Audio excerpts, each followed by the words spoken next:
ஒரு சின்ன பையன் என்னை தேடிட்டு ஓடி வந்தான். ஒரு கதை சொல்லுங்கன்னா, சொந்தமாக எதுவும் தெரியாதே என்ன, உங்களுக்கு சொந்தமாக எதுவும் தெரியாதுன்னு எனக்கும் தெரியும் அப்படின்னா. இந்த பையன் அடிக்கடி என்கிட்ட வந்து கதை கேட்குறவன், அதனால் என்னோட ரகசியம்லாம் அவனுக்கு அத்துப்படி. அதனால தான் அவ்வளவு தெளிவாக அடித்து விட்றான். சரி, இப்போ என்ன செய்யலாம்னு, பழைய கதை ஏதாவது ஒன்று சொல்லுங்களேன்னா. உனக்கு கிருஷ்ணதேவராயரை தெரியுமான்னு. அவர்கிட்ட நேரில் பழக்கம் இல்லை, ஆனால் அவரை பற்றி புஸ்தகத்தில் படிச்சிருக்கேன்னா. சரி, இவன்கிட்ட மேற்கொண்டு பேச்சு கொடுத்தா நம்மளை ஒரு மாதிரி ஆக்கி விடுவான் அப்படிங்கிறத யூகம் பண்ணிட்டு அவனை உட்கார வச்சு கடைசி வரைக்கும் குறுக்க பேசக்கூடாது அப்படின்னு ஒரு கண்டிஷனையும் போட்டுட்டு அந்த கதையை சொன்னேன். ஒரு சமயம் கிருஷ்ணதேவராயர் சமஸ்தானத்துக்கு ஒரு பெரிய வித்வான் வந்து சேர்ந்தாராம். என்னோட போட்டி போடுறதுக்கு இந்த ஊரில் யாராவது இருக்கீங்களா அப்படின்னு சவால் விட்டாராம்.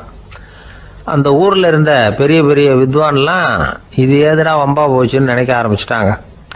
யாரும் அந்த ஆளோட போட்டி போடுறதுக்கு தயாராக இல்லை. எல்லாரும் நடுங்கிக்கிட்டு இருக்கிறாங்க. அந்த நேரத்தில் ஒருத்தன் மட்டும் தைரியமாக முன்னுக்கு வந்தான். அது யாருன்னா தெனாலிராமன். அந்த சமஸ்தானத்தில் விகட கவி அவன். என்ன அனுப்புங்க போட்டிக்கு, நான் ஜெயிச்சு காட்டுறேன்னா. உனக்கு அவ்வளவு தைரியம் இருக்குதா அப்படின்னு கேட்டாங்க. தைரியம் மட்டும்தான் என்கிட்ட இருக்குது, ஆனால் தைரியம் இருந்தால் அதிர்ஷ்டம் தேடிட்டு வருங்கிறது எனக்கு தெரியும் அப்படின்னா. அடுத்த நாள் போட்டி ஆரம்பமாச்சு.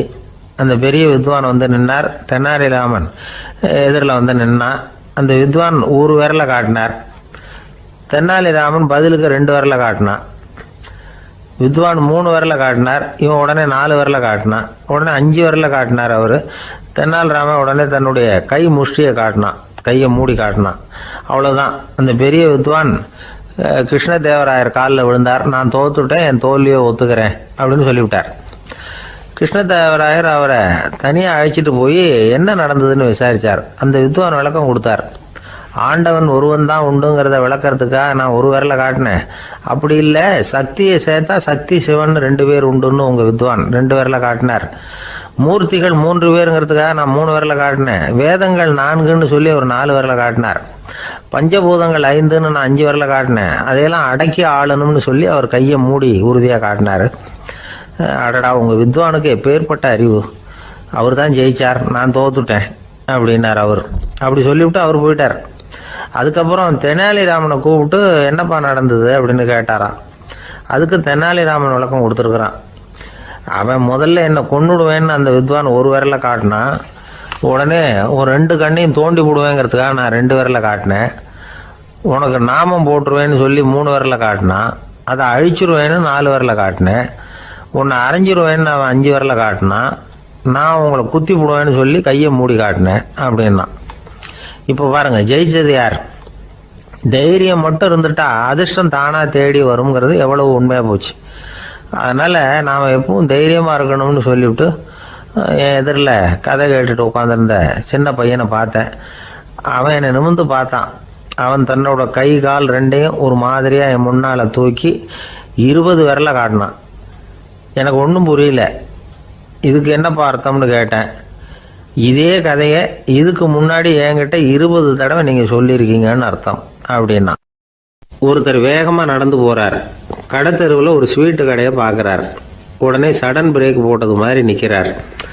ஒரு ஸ்வீட் வாங்கி சாப்பிட்லாமேன்னு மனசு சொல்லுது. டாக்டர் வேணாம்னு சொல்லியிருக்கிறார், உடம்புக்கு ஒத்துக்காது, அதனால் அது வேணாம்னு சொல்லுது அறிவு. இவர் மனசு சொல்கிறத கேட்கல, அறிவு சொல்கிறபடி கேட்குறார். அதனால் மறுபடியும் வேகமாக அங்கேருந்து நடந்து போயிடுறார். அவர் நல்ல மனுஷன். மனுஷனுக்கு அறிவும் இருக்குது, உணர்ச்சியும் இருக்குது. எதுக்கு எடுத்தாலும் உணர்ச்சி வசப்பட்டுக்கிட்டு இருக்கக்கூடாது, அறிவு வசத்தில் நாம் இருக்கணும். அப்போ தான் நாம் நல்லபடியாக வாழ முடியும். இல்லைன்னா அவஸ்தை தான். மகாபாரதத்தில் சந்தனுன்னு சொல்லி ஒரு அரசன் வர்றான். அவன் ஒரு சமயம் அறிவு வசப்படாமல் உணர்ச்சி வசப்படுறான். அதாவது ஒரு நாள் கங்கை கரையில் ஒரு அழகான பொண்ணை பார்க்குறான். இவனுடைய மனசு அவகிட்ட போயிடுது. அவளை வந்து கல்யாணம் பண்ணிக்கிறதுக்கு ஆசைப்படுறான். அந்த பொண்ணு சரின்னு சம்மதிக்கிறா. ஆனால் ஒரு நிபந்தனை போடுறா. அந்த நிபந்தனைக்கு சம்மதம்னு சொன்னாதான் உன்னை கல்யாணம் பண்ணிக்குவேன்னு சொல்கிறா. சரி, அவள் போட்ட நிபந்தனை என்ன தெரியுமா? இது மாதிரி, நான் உங்கள் மனசு புண்படுற மாதிரி எந்த காரியம் பண்ணாலும் நீங்கள் என்னை ஏன்னு கேட்கக்கூடாது, நான் செய்கிற காரியத்தை தடுக்கவும் கூடாது. அப்படி நீங்கள் செஞ்சால் அடுத்த கணமே நான் உங்களை பிரிஞ்சு போயிடுவேன். இதுதான் அந்த பொண்ணு போட்ட நிபந்தனை. சந்தன அரசன் இந்த நிபந்தனையை வந்து ஒத்துக்கலாமா? இதை அறிவுபூர்வமாக யோசிச்சிருந்தா இதுக்கு கட்டுப்பட்டுருக்க மாட்டான். இந்த நிபந்தனைக்கு நான் சம்மதிக்க மாட்டேன்னு தான் சொல்லியிருக்கணும். ஆனால் அவன் அந்த நேரத்தில் உணர்ச்சி வசத்தில் இருந்தான். அதனால் நீ என்ன சொன்னாலும் சரின்னு ஒத்துக்கிட்டான். அப்புறம் கல்யாணம் பண்ணிக்கிட்டான். இதனால் என்ன ஆச்சு? 7 பச்சை இளம் குழந்தைகளை பிறந்த உடனே அவள் கங்கையில் தூக்கி எறிஞ்சி கொல்லக்கூடிய கோர காட்சியை இவன் ஒன்று பின்னாடி ஒன்றா பார்க்க வேண்டியதாக போச்சு. கடைசியில் 8வது குழந்தை பிறந்ததுன்னா அவனுடைய அறிவு மேலோங்குது. அந்த கொடிய செயலை தடுத்து நிறுத்துறான். அந்த 8வது குழந்தை தான் பின்னாடி பீஷ்மர் ஆகிறார்.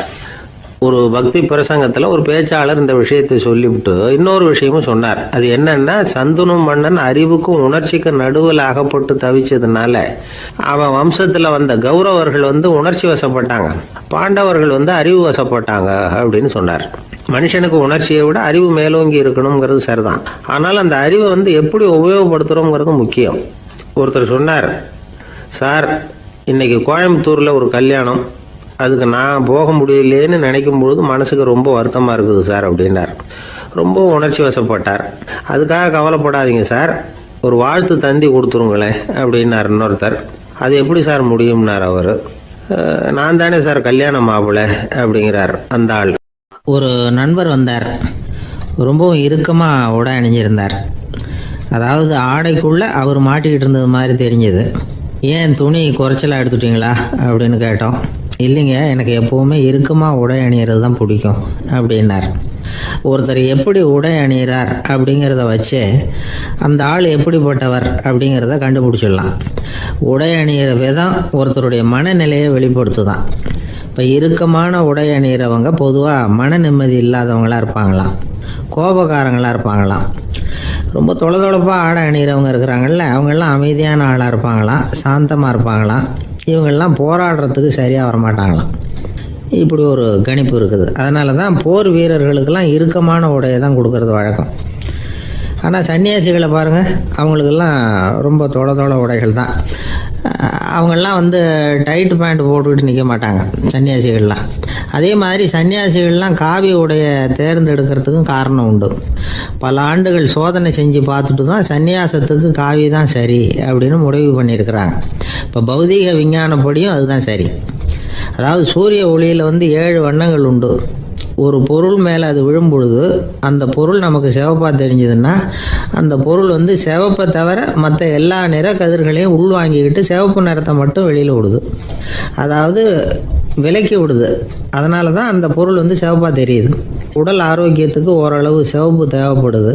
அதனால தான் காவி உடை அணிஞ்சால் சூரிய ஒளி ஓரளவு சிவப்பை விலக்கிவிடும். அதாவது சிவப்பின் பலனும் கிடைக்கும், இந்த சிவப்பின் கெடுதலும் இல்லை அப்படின்னு யோசனை பண்ணாங்க. காவி உதய வேளையின் நிறம்.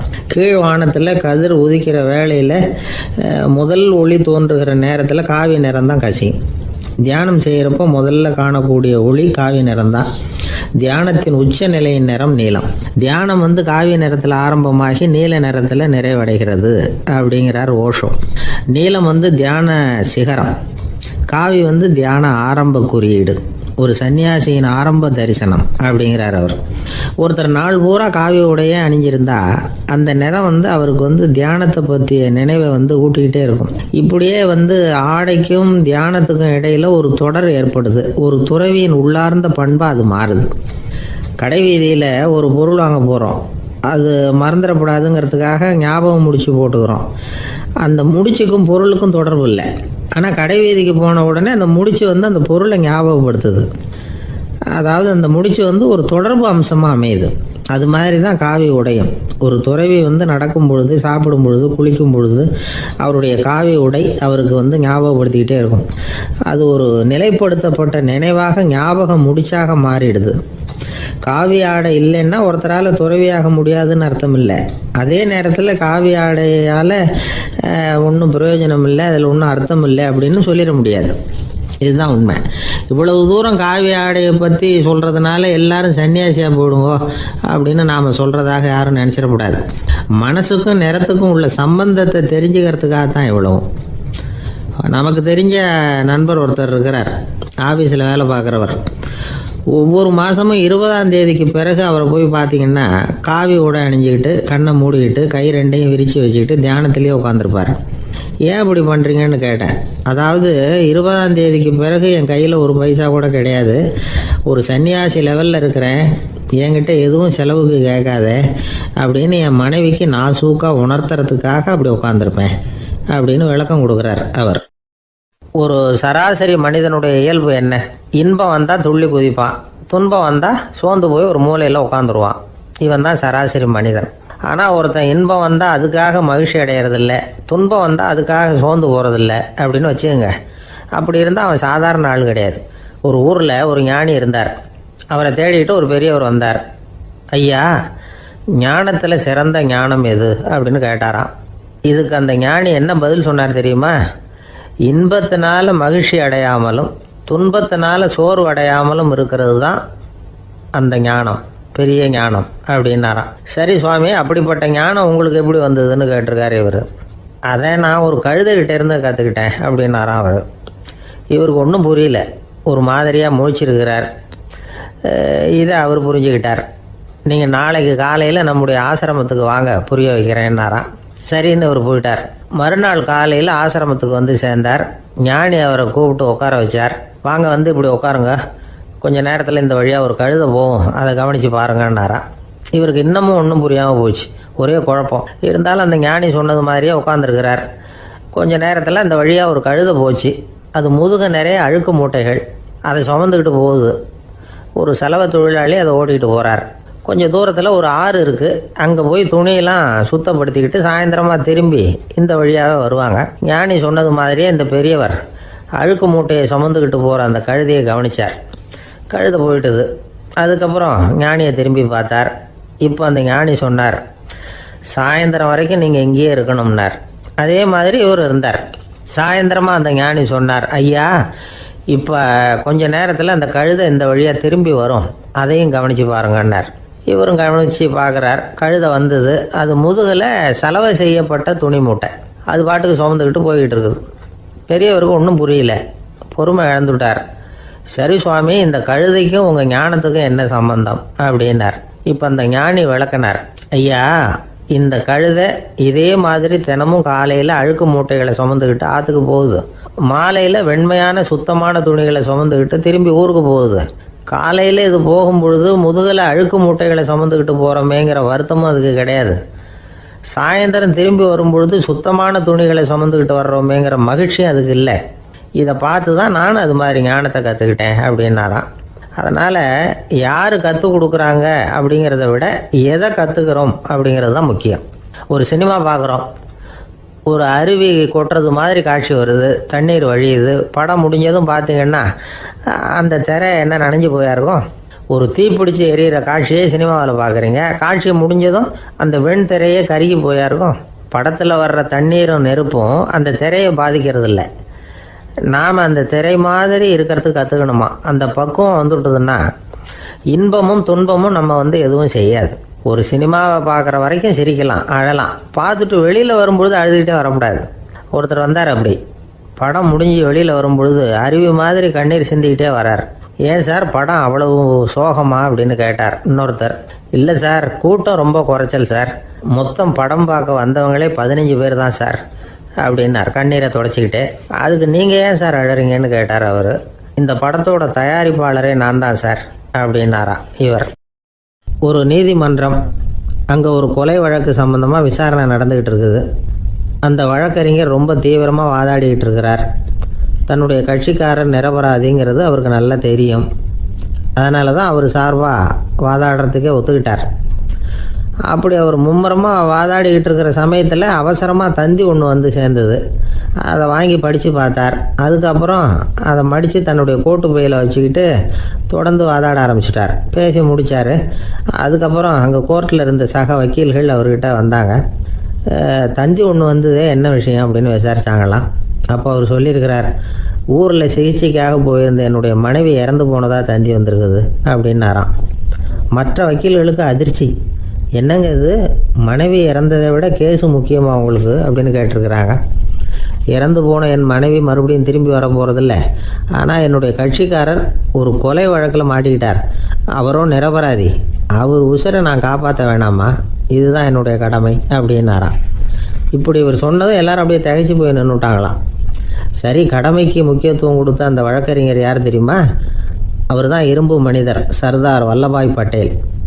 குஜராத் மாநிலத்தில் 1875 அக்டோபர் 31 அன்றைக்கு ஜாவேரி பாய் அப்படிங்கிறவருக்கு 4வது பிள்ளையா அவர் பிறந்தாராம்.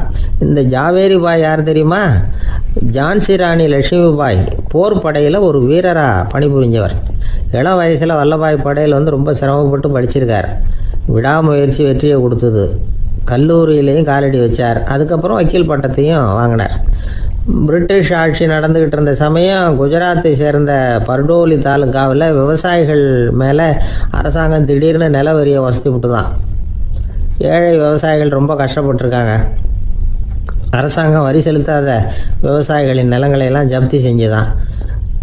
அரசாங்கத்தை எதிர்க்கிறவங்களையெல்லாம் கைது பண்ணி சிறையில் அடைச்சிட்டாங்களாம். சில பேர் வீடு வாசல் ஆடு மாட்டையெல்லாம் விற்று கூட வரி கட்ட வேண்டிய நிலைமைக்கு ஆளாயிட்டாங்க. வழக்கறிஞர் வல்லபாய் பட்டேல் நில வரியை உடனே ரத்து பண்ணணும் அப்படின்னு பம்பாய் கவர்னருக்கு ஒரு கடிதம் எழுதினார். எந்த பலனும் இல்லை. உடனே எல்லா விவசாயிகளையும் அணி திரட்டினார். அதுக்கு தானே தலைமை தாங்கினார். சத்தியாகிரகம் நடத்தினார். அந்த பகுதியில் எந்த வேலையும் நடக்கலை. வேறு வழி இல்லை. ஆட்சியாளர்கள் உடனே வரியை ரத்து பண்ணாங்க. சிறையில் இருந்தவங்களெல்லாம் வெளில விட்டாங்க. 1928 ஆகஸ்ட் 6 சர்க்காருக்கும் விவசாயிகளுக்கும் இடையில் ஒரு உடன்பாடு ஏற்பட்டது. அதுக்கப்புறம் தான் நிலைமை சரியாக போச்சான். வல்லபாய் பட்டேலின் பொது சேவையை பாராட்டின பொதுமக்கள் அவருக்கு சர்தார் அப்படிங்கிற பட்டத்தை கொடுத்தாங்களாம். சர்தார்னா தலைவர் அல்லது தளபதின்னு அர்த்தம். இரும்பு மனிதர்னு இவருக்கு பேர். இருந்தாலும் நகைச்சுவை உணர்வும் இவருக்கு நிறைய உண்டு. ஒரு தடவை ஒரு பத்திரிகை நிருபர் வந்திருக்கார். சர்தார் பட்டேல்கிட்ட அவருக்கு பிடிச்ச பண்பாடு கலாச்சாரம் எது அப்படின்னு கேட்கணும்னு ஆசை. அதனால் அவரை பார்த்து கேட்டாராம், ஏங்க உங்களுக்கு பிடிச்ச கல்ச்சர் எது அப்படின்னு கேட்டிருக்கார். இதுக்கு சர்தார் பட்டேல் சொன்ன பதில் என்ன தெரியுமா? எனக்கு பிடிச்ச கல்ச்சர் அக்ரிகல்ச்சர் அப்படின்னாராம். ஒரு நண்பர் சினிமா படம் தயாரிக்கிறவர், அவர்கிட்ட ஒரு நாள் பேசிக்கிட்டு இருந்தேன். அது எப்படி சார், நீங்கள் எடுக்கிற எந்த படமும் கையை கடிக்காத அளவுக்கு எடுத்துடுறீங்களே, அது எப்படின்னு கேட்டேன். அது ஒன்றும் பெரிய விஷயம் இல்லை சார். பெண்களுக்குன்னு சில உருக்கமான காட்சிகள், இளைஞர்களுக்குன்னு சில நடனங்கள், அடிதடி காட்சிகள், அப்புறம் வயசானவங்களுக்குன்னு சில ஆன்மீக காட்சிகள், சின்ன பிள்ளைங்களுக்கு சிரிப்பு, இப்படி எல்லாமும் சேர்த்து நான் படம் எடுக்கிறேன். மசாலா படம்னு பேர். இது ரொம்ப பெருசாக இல்லைன்னாலும் ஓரளவுக்கு சுமாராக ஓடிடும், கையை கடிக்காது அப்படின்னார். இது ஒரு உத்தி. சில பத்திரிகை ஆசிரியர்களும் இந்த உத்தியை கையாளுறது உண்டு. இந்த உத்திக்கு பார்னம் உத்தி அப்படின்னு பேர். பார்னம் எஃபெக்ட் அப்படின்னு சொல்லுவாங்க. அதாவது ஃபீனியஸ் டி பார்னம் அப்படின்னு ஒருத்தர் அமெரிக்காவில் இருந்தாராம். அதாவது 19ஆம் நூற்றாண்டில் அமெரிக்காவில் கொடிகட்டி பறந்த ஒரு சர்க்கஸ் நிறுவனத்தின் அதிபர் அவர். இந்த உலகத்தில் ஒவ்வொரு நிமிஷமும் ஒரு ஏமாளி பறந்துக்கிட்டே இருக்கிறான் அப்படிங்கிறது அவருடைய சித்தாந்தம். ஒவ்வொருத்தரையும் திருப்திப்படுத்துகிற அளவுக்கு அம்சங்களை கொஞ்சம் கொஞ்சமாக கலந்து கேளிக்கை நிகழ்ச்சிகளை நடத்தினது தான் அவருடைய மகத்தான வெற்றிக்கு காரணம். அதனால் அந்த உத்தியை யார் கடைப்பிடிச்சாலும் சரி, அதுக்கு பார்னம் உத்தி அப்படின்னு பேர் வந்துட்டுது.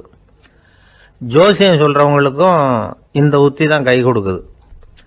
ஒரு விஷயத்தை ஒருத்தருடைய கோள் நிலைகள் அல்லது கையெழுத்து நிரூபிக்கிறதாக அவர்கிட்ட சொன்னால் அதை அவர் நம்பிவிடுவார். ஆனால் அந்த விஷயம் நல்லதாக இருக்கணும், நேர்மையானதாக இருக்கணும், அதாவது பாசிட்டிவாக இருக்கணும்.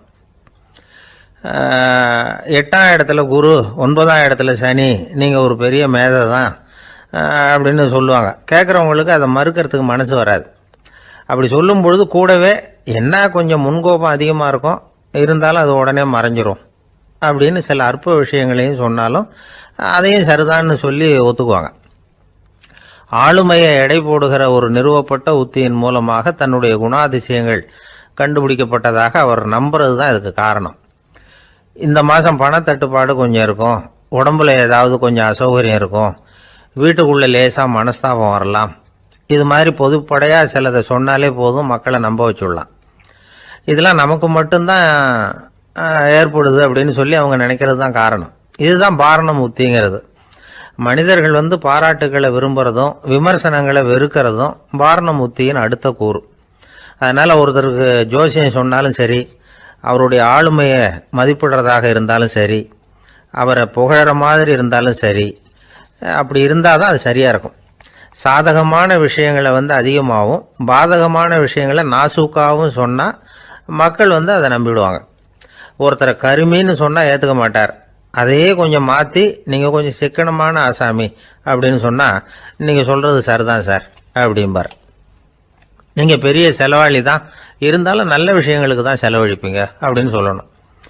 இப்படி இந்த வாரணம் உத்தியை கடைபிடிச்சி இன்றைக்கி வெற்றிகரமாக காலம் தள்ளுறவங்க நிறைய பேர் இருக்கிறாங்க. இந்த உலகத்தில் ஒவ்வொரு நிமிஷமும் ஒரு ஏமாளி பறந்துக்கிட்டே இருக்கிறான் அப்படிங்கிறது தான் ஃபீனியஸ் பார்னம் அவர்களுடைய நம்பிக்கை. அதை விட அடுத்தவங்களை ஏமாளியாக நினைக்கிற மனுஷர்கள் தான் இன்றைக்கி உலகத்தில் ரொம்ப அதிகம். ஒருத்தர் தன்னுடைய மேல் அதிகாரிகிட்ட போய், ஐயா ஒரு நாள் லீவு வேணும், என் தங்கச்சிக்கு கல்யாணம் அப்படின்னார். அவர் பார்த்தார், ஒரு 10 நிமிஷம் வெளியில் இருங்கன்னார். 10 நிமிஷம் கழித்து கூப்பிட்டார், இதை பாருங்கள், நீங்கள் சொல்கிறது பொய். இப்போ உங்கள் தங்கச்சிக்கு ஃபோன் பண்ணேன், அவங்க தனக்கு 2 வருஷத்துக்கு முன்னாடியே கல்யாணம் ஆகிட்டதாக சொல்கிறாங்க அப்படின்னார். உடனே இவர் சொன்னார், சார் இப்போ நீங்கள் சொல்கிறதும் பொய்யா தான் இருக்கணும், ஏன்னா நிஜமாக எனக்கு ஒரு தங்கச்சியே கிடையாது அப்படின்னார். சில பேர் ஆளை பார்த்தா 60 வயசு மாதிரி தோணும், உண்மையான வயசு என்னன்னு பார்த்தா 40 அல்லது 45ம்பாங்க. சில பேரை பார்க்கறதுக்கு 45 மாதிரி தெரியும், உண்மையிலேயே 65 தாண்டி இருப்பாங்க. ஒரு மனிதனுக்கு 2 வகையான வயது உண்டுங்கிறார் ஓஷோ. அதாவது உடம்புக்குன்னு ஒரு வயசு, மனசுக்குன்னு ஒரு வயசு. முதல் உலக மகாயுத்தம் நடந்தது இல்லையா, அது முடிஞ்சதுக்கு அப்புறம் முதல் தடவையாக மனிதனின் மூளை வளர்ச்சியை பற்றி மனநல வைத்தியர்கள் ஒரு கணக்கெடுப்பு சோதனை நடத்தினாங்களாம். அது வரைக்கும் மனிதனுக்கு 2 வகையான வயது உண்டுன்னு யாரும் சிந்திச்சதே இல்லையா. அந்த உலக மகாயுத்தம் முடிஞ்சதுக்கு அப்புறம் மனிதனுடைய சராசரி மனதின் வயதை கணக்கிட்டு பார்க்கும் பொழுது அவங்களுக்கெல்லாம் ரொம்ப அதிர்ச்சியாக இருந்துதான். ஏன்னா அது ரொம்ப பின்தங்கிய நிலையில் இருந்திருக்கு, வளர்ச்சி அடையாத நிலையில் இருந்திருக்கு. அவங்க கண்டுபிடிச்ச பிரகாரம் அப்போ மனசோட சராசரி வயசு என்ன தெரியுமா, 14. அப்படின்னா பார்த்துங்க, உடல் ரீதியாக ஒருத்தரோட வயசு 70 கூட இருக்கலாம், ஆனால் மனசோட வயசு 14 தான்.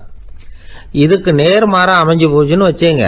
அதாவது ஒருத்தருக்கு உண்மையிலேயே 14 வயசு, அதாவது உடலோட வயசு 14, அவரோட மனசின் வயசு 70ன்னு வச்சுக்கோங்க. இப்படி அமைஞ்சுட்டுதுன்னா அவர் சீக்கிரம் ஞானத்தன்மை அடைஞ்சிருவார் அப்படின்னு அர்த்தம். இப்போ நமக்கெல்லாம் உடம்போட வயசு மனசோட வயசு ரெண்டும் ஒன்றா இருந்துட்டா அதுவே போதும், அதுவே பெரிய விஷயம். இப்போ எமர்சன் கிட்ட போய் ஒருத்தர் கேட்டாராம், உங்கள் வயசு என்ன அப்படின்னு. அவர் உடனே பதில் சொல்லியிருக்கார், 360 வருஷம் அப்படின்னாராம். கேட்டவர் குழம்பி போயிட்டார். அவர் என்ன சொல்கிறாரு, 360 வயசா, என்ன நம்ம காதில் தான் சரியாக விழலையா? எமர்சன் எப்பவும் உண்மையை பேசுகிற ஒரு சிறந்த அறிவாளி, அவர் இப்படிலாம் பொய் சொல்ல மாட்டாரே அப்படின்னு ஒரு யோசனை பண்ணிக்கிட்டே இவர் மறுபடியும் அவர் கிட்ட போனாராம். ஐயா நீங்கள் சொன்னது சரியாக என் காதில் விழலை, அதனால் மறுபடியும் கேட்குறேன், உங்கள் வயசு என்ன அப்படின்னாராம். எமர்சன் மறுபடியும் சொல்லியிருக்கிறார், 360 வருஷம்னு.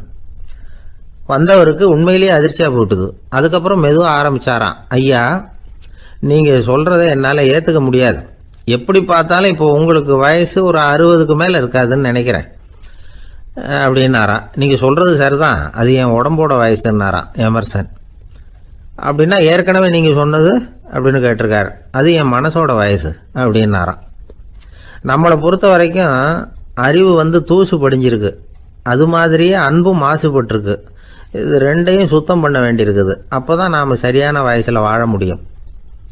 ஒரு ஆசாமி இருக்கிறார், அவருக்கு உடம்போட வயசு அதிகம், மனசோட வயசு ரொம்ப குறைச்சல், குழந்தை மாதிரி. அவர் ஒரு ஆஸ்பத்திரியில் படுத்திருக்கிறார். நர்சம்மா எல்லாருக்கும் மருந்து கொடுத்துட்டு போகிறாங்க. கொஞ்ச நேரம் கழித்து திரும்பி வந்தாங்க.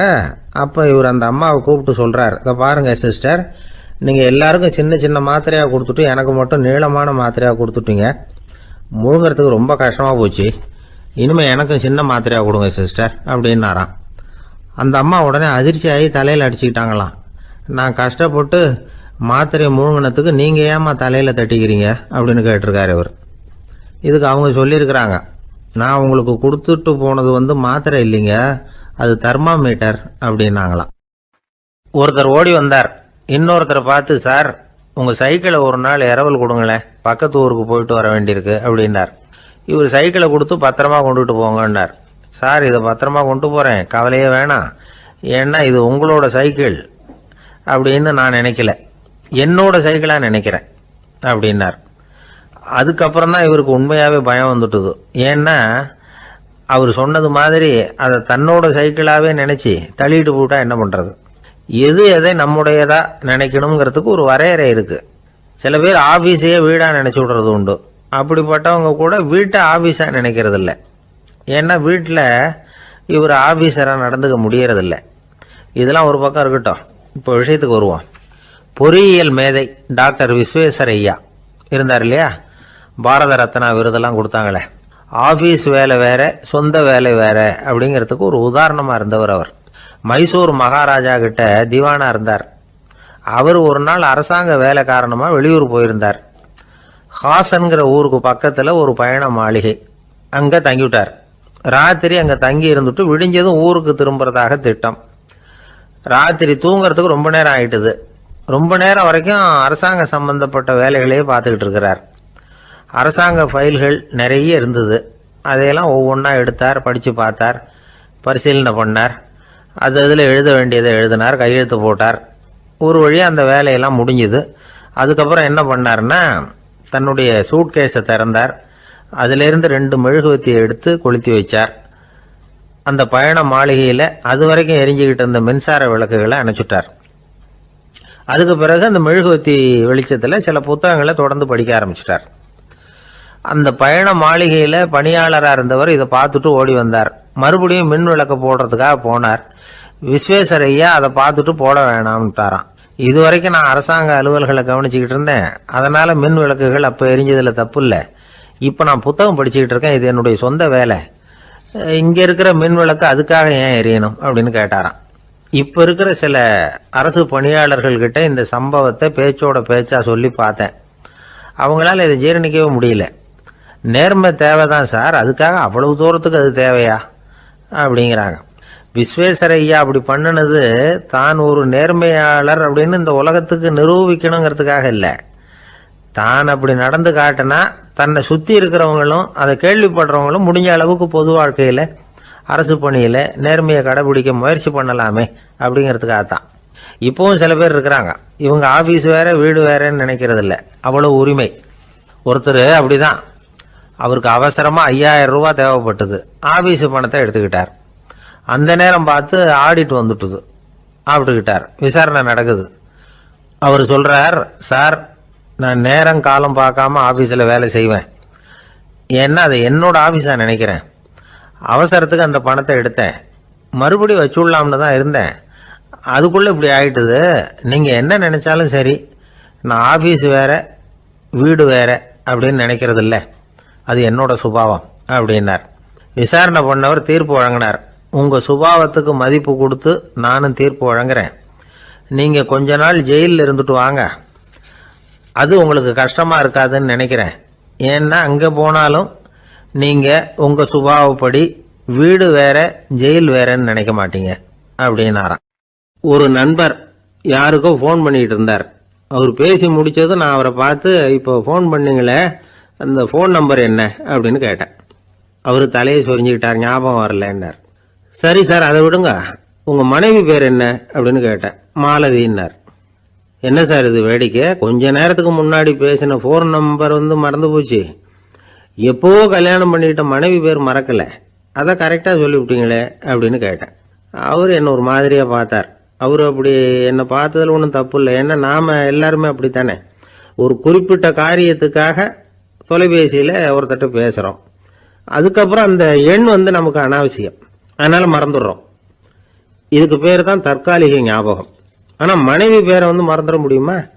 முடியாது. அது அவசியமான ஒன்று. அடிக்கடி அந்த பேரை உபயோகப்படுத்துகிறோம், அதனாலேயும் அது முக்கியங்கிறதுனாலேயும் அதை மறக்கிறது இல்லை. இதுக்கு பேர் நிரந்தர ஞாபகம். சரி, இந்த தற்காலிக ஞாபகம், நிரந்தர ஞாபகம், இது 2 ஞாபக அளவுகளையும் கட்டுப்படுத்துறது எது அப்படின்னா மூளைக்குள்ள நடக்கிற மின்சார நடவடிக்கைகள் தான். தற்காலிக ஞாபகம் ஒரு மின்னல் மாதிரி தோன்றி மறையுது. நிரந்தர ஞாபகம் ஒரு படிவம் போல மூளையில் படிஞ்சுடுது. ஒரு சம்பவத்தின் பல பிரதிகள் மூளையில் பல்வேறு பகுதிகளிலேயும் படியறதுனால ஒன்று மறைஞ்சாலும் மறந்தாலும் இன்னொன்று மறையறதில்ல. இப்படிப்பட்ட நிலைமையில தான் இந்த தொண்டையில் இருக்கு, வாயில் வரமாட்டேங்குது சார் அப்படிமா. ஒருத்தருக்கு எந்த துறையில் ஆர்வமும் ஈடுபாடும் அதிகமோ அது சம்பந்தமான ஞாபக சக்தி அதிகமாக இருக்கும். தொழிலை விரும்புகிற ஒரு டெலிஃபோன் ஆபரேட்டருக்கு எண்கள்லாம் நல்ல ஞாபகம் இருக்கும். அது மாதிரி கவிஞர்களுக்கு வார்த்தைகள் நல்ல ஞாபகத்தில் இருக்கும். இது ஒரு பக்கம் இருந்தாலும் ஒரு மூளை எண்களை விட எழுத்துக்களை விட படங்களை ரொம்ப சுலபமாக ஞாபகத்தில் வச்சுக்குது. புரிஞ்சுக்கிற தன்மை, அனுபவம், புத்தி கூர்மை இது கூடி குறையிறத பொறுத்து ஞாபக சக்தியும் ஏறும் இறங்கும். இப்போ உதாரணத்துக்கு ஒரு பையனுக்கு படித்தது எதுவும் ஞாபகத்தில் இல்லைன்னா அவன் அதை சரியாக புரிஞ்சுக்கலன்னு அர்த்தம். இந்த மறதிங்கிறது எந்த சமயத்தில் ஒரு பிரச்சனை ஆகுது தெரியுமா? உங்களுக்கு வேண்டியப்பட்ட ஒருத்தரை ஞாயிற்றுக்கிழமை சாயந்தரம் சரியாக 5 மணிக்கு கடற்கரைக்கு வர சொல்லிவிட்டு அந்த நேரத்தை மறந்துவிட்டா அது பரவாயில்ல, வர சொன்னதையே மறந்துவிட்டா தான் நிலைமை மோசம்னு அர்த்தம். இப்படி இருந்தால் இது சிகிச்சை எடுத்துக்க வேண்டிய நிலைமைங்கிறத புரிஞ்சுக்கணும். ஆமாம், இதுக்கும் மருந்து இருக்குது. ஆனால் மூளை குறிப்பிட்ட அளவுக்கு கீழே இயங்குறப்போவோ இன்னொன்று சொல்லுவாங்க, இந்த நியூரோ டிரான்ஸ்மிட்டர் அப்படின்னு சொல்லுவாங்க. அப்படிங்கிற மூளை ரசாயனம் ரொம்பவும் குறைஞ்சி போகிறப்போ மட்டும்தான் உபயோகப்படும். டாக்டர் என்ன சொல்கிறாங்க தெரியுமா? மூளையை பொறுத்த வரைக்கும் அதில் ஞாபக சக்தி அதிகமாக உள்ள மூளை, மறதி உள்ள மூளை அப்படின்னு ஒன்றும் கிடையாது அப்படிங்கிறாங்க. நினைவு வச்சுக்கிறதுக்கு பயிற்சி அளிக்கப்பட்ட மூளை, பயிற்சியற்ற மூளை அப்படின்னு வேணும்னா சொல்லலாம் அப்படின்னு சொல்கிறாங்க. அதனால நம்ம ஞாபக சக்திங்கிறது நம்ம கிட்ட இருக்கிற பயிற்சி, முயற்சி இதை பொறுத்து தான் அமையும். ஒருத்தர் ஒரு பென்சிலை எங்கேயோ வச்சுக்கிட்டு தேடிக்கிட்டு இருந்தார். அப்புறம் என்னமோ தீவிரமாக யோசனை பண்ணி அதை ஞாபகப்படுத்தி பார்த்துக்கிட்டு இருந்தாராம். எதிரில் உட்காந்துருந்தவர் சொன்னார், பென்சிலை தானே தேடிட்டு இருக்கீங்க, அது உங்கள் வலது காதில் இருக்குது சார் அப்படின்னாராம் அவர். இதுக்கு அவர் சொல்லியிருக்காரு, பென்சிலை வலது காதில் தான் வச்சிருக்கேங்கிறது எனக்கு நல்லா ஞாபகம் இருக்கு, ஆனால் எது வலது காதுங்கிறது தான் மறந்து போச்சு அப்படின்னாராம். அவர் அதை தான் யோசிச்சுட்டு இருந்திருக்கிறார். ஒருத்தர் ரொம்ப கவலையோடு உட்காந்துருந்தார். எதை பற்றி சார் கவலைப்படுறீங்கன்னு கேட்டோம். எதிர்காலத்தை பற்றி கவலைப்படுறேன்னார். ஏன்னு கேட்டோம். என்ன பண்ணுறதுன்னே தெரியல சார், எதிர்காலம் ஒரே இருட்டாக இருக்குது, பாதையே புரியலன்னார். இன்றைக்கி நம்ம இளைஞர்கள் பல பேருக்கு எதிர்காலம் இருட்டாக தான் தெரியுது. அவங்கெல்லாம் இந்த கதையை கொஞ்சம் கேட்கணும். ஒரு மலை அடிவாரத்தில் ஒரு சின்ன கிராமம். அந்த மலை ரொம்ப உயரமானது. அடர்த்தியாக செடி கொடிகள் மரங்கள் அதில் மண்டி கிடக்குது. பகல் வேளையில் இருட்டாக தான் இருக்கும், அவ்வளோ அடர்த்தி. அந்த மலை உச்சியில் ஒரு கோவில். நாள் ராத்திரியே புறப்பட்டாதான் காலையில் அந்த கோயிலுக்கு போய் சேர முடியும். கிராமத்து இளைஞன் ஒருத்தன் அந்த மலை உச்சிக்கு போக வேண்டியிருந்தது. கையில் ஒரு விளக்கை எடுத்துக்கிட்டு நாள் ராத்திரியே புறப்பட்டான். புறப்பட்டு போனவன் கிராமத்து எல்லையிலேயே நின்றுட்டான். ஏன் தெரியுமா? அவன் கையில் இருந்த விளக்கோட வெளிச்சம் 10 அடி தூரத்துக்கு தான் தெரியுது. அது வரைக்கும் தான் பாதை தெளிவாக இருக்குது. அதுக்கு அப்பால எல்லாம் ஒரே இருட்டாக இருக்குது, பாதை புரியல. இவன் யோசனை பண்ணி பார்த்தான். மனசுக்குள்ள ஒரு சந்தேகம். 10 அடி தூரம் தானே வெளிச்சம் தெரியுது, அப்படின்னா நாம் 10 அடி தூரம் தானே போக முடியும். அதுக்கும் அந்தாண்ட ஒரே இருட்டாக இருக்குதே, அதில் எப்படி நாம் நடந்து போகிறது? நாம் ரொம்ப தூரம் நடந்து போய் ஆகணுமே.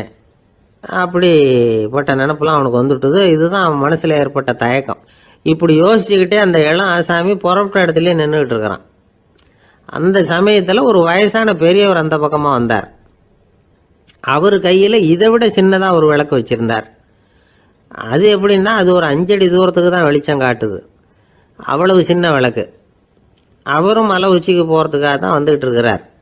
அவரை பார்த்து இவன் கேட்டான், என்ன பெரியவரே, இவ்வளவு சின்ன விளக்கை வச்சுக்கிட்டு அவ்வளவு தூரத்துக்கு எப்படி மலையேற போகிறீங்க அப்படின்னு கேட்டான். நீ ஏன் இப்படி தயங்கிட்டே நிற்கிறேன்னு கேட்டார் பெரியவர். என்கிட்ட இருக்கிற விளக்கு 10 அடி தூரத்துக்கு தான் பாதையை காட்டுதுன்னா. இப்போ பெரியவர் சொன்னார், தம்பி, உன் கையில் இருக்கிற விளக்கு கொடுக்குற வெளிச்சத்தை வச்சு நீ முதல்ல 10 அடி தூரம் முன்னாடி போ. 10வது அடியில் போய் நின்றுக்கிட்டு பாரு, மறுபடியும் ஒரு 10 அடி தூரத்துக்கு பாதை தெரியும். இப்படி உன் கையில் இருக்கிற விளக்கு தொடர்ந்து வெளிச்சம் காட்டிக்கிட்டே இருக்கும். நீ முன்னேற முன்னேற அந்த வெளிச்சமும் முன்னேறும். அதனால் எத்தனை கிலோமீட்டர் தூரம் வேணும்னாலும் நீ இந்த 10 அடி தூரம் வெளிச்சத்தை வச்சுக்கிட்டே நீ போயிடலாம், புறப்படு அப்படின்னார். இப்போ தான் அந்த பெரியவர் சொன்னது இளைஞனுக்கு பளிச்சுன்னு புரிஞ்சுதான். உடனே உற்சாகமாக புறப்பட்டான், உச்சிக்கு போய் சேர்ந்தான். இந்த கதையிலேருந்து நாம் புரிஞ்சிக்க வேண்டியது என்ன தெரியுமா? நீண்ட கால திட்டம் ஒன்று போடும் பொழுது நமக்கு முன்னாடி இருக்கிறத மறந்துட்டு மனசை போட்டு குழப்பிக்கக்கூடாது. உங்கள் கையில் என்ன இருக்கோ அதுலேயே உங்கள் எதிர்காலம் மறைஞ்சிருக்குது. கண் முன்னாடி தெரியறத வச்சு ஆரம்பிங்க, போக போக வழி தானாக புலப்படும் அப்படிங்கிறார் ஒரு பெரியவர். பெரிய பயணங்களையெல்லாம் இப்படி தான் நடத்த வேண்டியிருக்கும். ஒவ்வொரு அடியாக எடுத்து வச்சா ஓடி போய் சேர்ந்து விடலாம். மலைச்சு போய் நின்றுட்டா நின்றுக்கிட்டே இருக்க வேண்டியது தான். நம்ம ஆள்லாம் ரொம்ப மோசமான இருக்கிறாங்க. ஒருத்தன் அப்படி தான் நீண்ட தூர பிரயாணம் ஒன்று புறப்பட்டான். ரயில் போய்கிட்டே இருந்தது. கொஞ்சம் தூரம் போச்சு, பாதி வழியில் கையில் வச்சுருந்த டிக்கெட்டை காற்றுல விட்டுட்டான். ஐயோ என் டிக்கெட்டு போயிட்டுதே அப்படின்னு கத்த ஆரம்பிச்சுட்டான். பக்கத்தில் இருந்த பெரியவர் அவனை பார்த்து பரிதாபப்பட்டு, கவலைப்படாத தம்பி, போனால் போகுது, வேற டிக்கெட் வாங்கிக்கலாம் அப்படின்னு ஆறுதல் சொன்னார். அதுக்கு அவன் சொல்கிறான், சார் நான் அதுக்காக அழலை, அந்த டிக்கெட்டு கிடைச்சா தானே நான் எந்த ஊருக்கு போகணுங்கிறது எனக்கு தெரியும் அப்படிங்கிறான். ஒரு அம்மா, அவங்களுக்கு 35 வயசு இருக்கும். குடும்பத்தில் எந்த கஷ்டமும் இல்லை. இருந்தாலும் காரணம் இல்லாமல் பிள்ளைங்க பேரில் கோவப்படுறது, எரிஞ்சு விடுறது அவங்க வழக்கம். பிள்ளைங்க அழும், உடனே அவங்க மனசும் சங்கடப்படும். இன்னொரு அம்மா, நல்ல வேலையில் இருக்கிறவங்க, வாரத்துக்கு ஒரு தடவையாவது தலைவலி வந்துடும். இவங்களுக்கெல்லாம் உடம்புல எந்த கோளாறும் இல்லை, மனசு மட்டும் சரியாக இருக்காது. தூக்க மாத்திரை கையில் வச்சுருப்பாங்க. 30-35 வயசுடைய பெண்களுக்கு சர்வசாதாரணமாக காணப்படுகிற மனக்கோளாறு இது. இதுக்கு பேர் மனவாட்டம், டிப்ரெஷன், மனமடிவு அப்படின்னு சொல்லலாம். இந்த நோய்க்கு அறிகுறி என்ன தெரியுமா? மனசில் வருத்தமான உணர்வு இருக்கும், அடிக்கடி அழலாம் போல தோணும். முன்னால எல்லாம் எந்தெந்த செயலில் ஆர்வம் இருந்ததோ அதெல்லாம் குறைஞ்சிரும், அல்லது சுத்தமாகவே ஆர்வம் இல்லாமல் போயிடும். சில பெண்கள் இளம் வயசில் பக்கத்தில் இருக்கிறவங்க கிட்ட கலகலப்பாக பேசுவாங்க, வீட்டை அலங்கரிக்கிறதுல ஆர்வம் இருக்கும். இப்போ அதுலையெல்லாம் ஆர்வம் இல்லாமல் போயிடும். எந்த வேலை செஞ்சாலும் சீக்கிரம் களைப்பு அடைஞ்சுடுறது மாதிரி ஆகிடும். நமக்கு யாருமே உதவியாக இல்லை, நம்ம எல்லாரும் கை விட்டுட்டாங்க போல இருக்குதே அப்படிங்கிற உணர்வுலாம் உண்டாகும். தன்னைத்தானே குறை சொல்லிக்குவாங்க, நாம் தப்பு பண்ணிவிட்டோம் போல இருக்குதே அப்படின்னு தோணும். குற்றம் பண்ணிட்டதா நினச்சி கஷ்டப்படுவாங்க. பசி இருக்காது, தூக்கத்தில் தொந்தரவு இருக்கும். அடிக்கடி செத்து போடலாங்கிற உணர்வு வரும், தற்கொலை பண்ணிக்கலாங்கிற எண்ணம் உண்டாகும். சில பேர் தற்கொலை முயற்சியில் கூட ஈடுபடுவாங்க. சில பேருக்கு பலவிதமான உடல் வலிகள் இருக்கும், பலவீனம் இருக்கும், சீக்கிரமாக களைப்படைஞ்சு போடுவாங்க. இதெல்லாம் மனவாட்ட நோய்க்கான தன்மைகள். இந்த மனவாட்டம், அதாவது டிப்ரெஷனை 2 வகையாக பிரிக்கலாமா. ஒன்று தானாக உண்டாக்கிக்கிறது, இன்னொன்று எதிர் விளைவை உண்டு பண்ணுகிற அல்லது நரம்பு சம்பந்தப்பட்ட டிப்ரெஷன். தானாக உண்டாக்கிக்கிற மனவாட்ட நோய் இருக்குது பாருங்கள், அதுக்கு ஏதாவது சூழ்நிலை காரணமாக இருக்கலாம், அல்லது இல்லாமலும் போகலாம். மூளையில் டொப்பாமைன் அல்லது செரட்டோனின் இதோட அளவு குறையும் பொழுது இந்த டிப்ரெஷன் உண்டாகுது. இதுக்கு ஓரளவு பிறவி காரணங்கள் கூட இருக்கலாம், குடும்பத்தில் வேறு சிலருக்கும் வரலாம். பாதிக்கப்பட்ட பெண்ணை பார்க்குறதுக்கு பலவீனமாக தெரியும், கடுமையான குற்ற உணர்வு இருக்கும், தனியாக இருக்கிறதுக்கு ஆசைப்படுவாங்க, நடு ராத்திரியில் எழுந்திரிச்சு உட்காந்து கஷ்டப்பட்டுக்கிட்டு இருப்பாங்க, கொடூரமான முறையில் தற்கொலை பண்ணிக்க முயற்சி பண்ணுவாங்க, தீ வச்சுக்கிறது, அமிலத்தை குடிக்கிறது, தூக்கில் தொங்குறது. இப்படி தானாக வரவழைச்சிக்கிற மனவாட்ட நோய் மறையக்கூடிய நோய். ஒரு தடவை வந்தால் 3லேருந்து 6 மாதம் வரைக்கும் நீடிக்கும். இடைப்பட்ட காலங்களில் நோயாளி இயல்பாக இருப்பார். எதிர் விளைவை உண்டு பண்ணுகிற அல்லது நரம்பு சம்பந்தப்பட்ட மனவாட்ட நோய் எப்படின்னா, கணவன் மனைவி, மாமியார் மருமகள், இப்படிப்பட்ட உறவு முறை பிரச்சனைகள், தோல்விகள், எரிச்சல்கள், ஆஃபீஸு பிரச்சனை, இப்படிப்பட்ட சூழ்நிலையால் உண்டாகிறது. எல்லாத்துக்கும் மருந்து இருக்குது, மார்க்கம் இருக்குது, கவலைப்பட வேண்டியதில்லை, தைரியமாக இருக்கணும். உளவியல் மருத்துவம் இதுக்கு ரொம்ப உபயோகமாக இருக்கும். சில பெண்களை பாருங்கள், அவங்க எதுக்கும் அலட்டிக்கிறது இல்லை. ஒரு அம்மா அப்படி தான் தன்னுடைய கணவனை அழைச்சிக்கிட்டு ஒரு மனநோய் மருத்துவர்கிட்ட வந்தாங்க. டாக்டர், எங்கள் வீட்டுக்காரர் திடீர்னு ஒரு மாதிரி ஆயிட்டார், வித்தியாசமாக நடந்துகிறார். எப்படின்னா, இவர் தன்னையே ஒரு ஒட்டடை பூச்சியாக நினச்சிக்கிட்டு இருக்கிறார். அப்படி நினச்சிக்கிட்டு தன்னுடைய தலையாலேயே வீட்டில் உள்ள ஒட்டடையெல்லாம் தொடச்சிக்கிட்டு இருக்கிறார் அப்படின்னாங்க. எவ்வளவு நாளாக அப்படி இருக்குதுன்னு கேட்டார் டாக்டர். 1 வாரமாக அப்படி இருக்குது அப்படின்னாங்க அந்த அம்மா. அப்படின்னா முன்னாடியே ஏன் அழைச்சிட்டு வரல அப்படின்னு கேட்டார் டாக்டர். வீடு பூரா சுத்தமாகட்டுமேனு பார்த்துக்கிட்டு இருந்தேன் டாக்டர் அப்படின்னாங்களாம் அந்த அம்மா. ஒரு ஊரில் ஒரு ஞானி இருக்கிறார், ரொம்ப பெரிய ஞானி, ரொம்ப வயசாகிட்டுது. கடைசி காலத்தில் அவர்கிட்ட சில பேர் வந்தாங்க. உங்கள் குரு யார் அப்படின்னு கேட்டாங்க. அவர் நிமிர்ந்து பார்த்தார். எனக்கு ஆயிரக்கணக்கான குருமார்கள் உண்டு, அவங்க பேரெல்லாம் சொல்லணும்னா இந்த காலம் பத்தாது, ஆனால் முக்கியமான ஒரு 3 பேரை பற்றி மட்டும் உங்களுக்கு சொல்கிறேன் அப்படின்னாராம். அப்புறம் சொன்னார், அந்த 3 பேரில் ஒருத்தன் ஒரு திருடன். ஒரு சமயம் ஒரு பாலைவனம் வழியாக நான் போய்கிட்டு இருந்தேன். அப்போது வழி தவறி போய் ஒரு கிராமத்துக்கு போயிட்டேன். அது இருட்டு நேரம், நடு ராத்திரி, ஊரே உறங்கி போச்சு. அந்த நேரத்தில் ஒரு ஆள் மட்டும் ஒரு வீட்டு சுவத்தில் ஏதோ பண்ணி உள்ளே நுழையிறதுக்கு முயற்சி பண்ணிகிட்டு இருக்கிறான். அவங்கிட்ட போய் நான் இன்னைக்கு இங்கே எங்கே தங்க முடியும் அப்படின்னு கேட்டேன். அதுக்கு அவன், இந்த ராத்திரி வேளையில் அது ரொம்ப சிரமம், ஒரு திருடனோட உங்களால் தங்க முடியும்னா நீங்கள் என்னோட தங்கலாம் அப்படின்னா. நான் அவங்க கூட 1 மாதம் தங்கியிருந்தேன். ஒவ்வொரு நாள் ராத்திரியும் இப்போ நான் என்னுடைய வேலைக்கு போகிறேன், நீங்கள் ஓய்வு எடுத்துக்கோங்க அப்படின்னு சொல்லிவிட்டு போவான். அவன் திரும்பி வந்த உடனே உனக்கு ஏதாவது கிடச்சிதான்னு நான் கேட்பேன். அதுக்கு அவன், இன்னைக்கு ராத்திரி ஒன்றும் இல்லை, நாளைக்கு மறுபடியும் முயற்சி பண்ணுவேன் அப்படின்பா. எப்பவும் அவன் நம்பிக்கை இழந்ததே கிடையாது, எப்பவும் சந்தோஷமாகவே இருப்பான். நானும் ரொம்ப காலமாக தியானம் பண்ணிக்கிட்டே இருந்தேன், ஒன்றுமே நடக்கலை. ஆனால் நான் என்ன பண்ணேன் தெரியுமா, மனசு வருத்தப்படும், நம்பிக்கை இழந்துருவேன். அப்போல்லாம் அந்த திருடனுடைய விடாமுயற்சி தான் ஞாபகத்துக்கு வரும். அதனால் அந்த திருடன் எனக்கு ஒரு குரு. என்னுடைய 2வது குரு யாருன்னா அது ஒரு நாய். இது எப்படின்னா, ஒரு சமயம் எனக்கு ரொம்ப தாகமாக இருந்தது. ஒரு நதியை நோக்கி போய்கிட்டு இருந்தேன். அப்போது ஒரு நாயும் வந்தது. அதுக்கும் தாகம். ஓடி வந்து ஆற்றை பார்த்துது. அதோட நிழல் வந்து ஆற்றுல தெரிஞ்சுது. அதை பார்த்ததும் பயந்துட்டுது.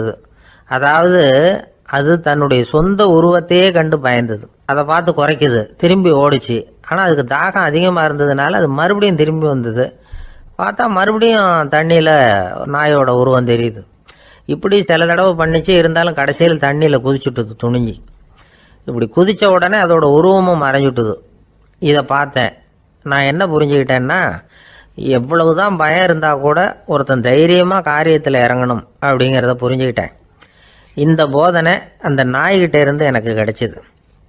இது ஒன்று. அடுத்தது என்னுடைய 3வது குரு யாருன்னா அது ஒரு சின்ன குழந்தை. நான் ஒரு சமயம் ஒரு நகரத்துக்கு போனேன்.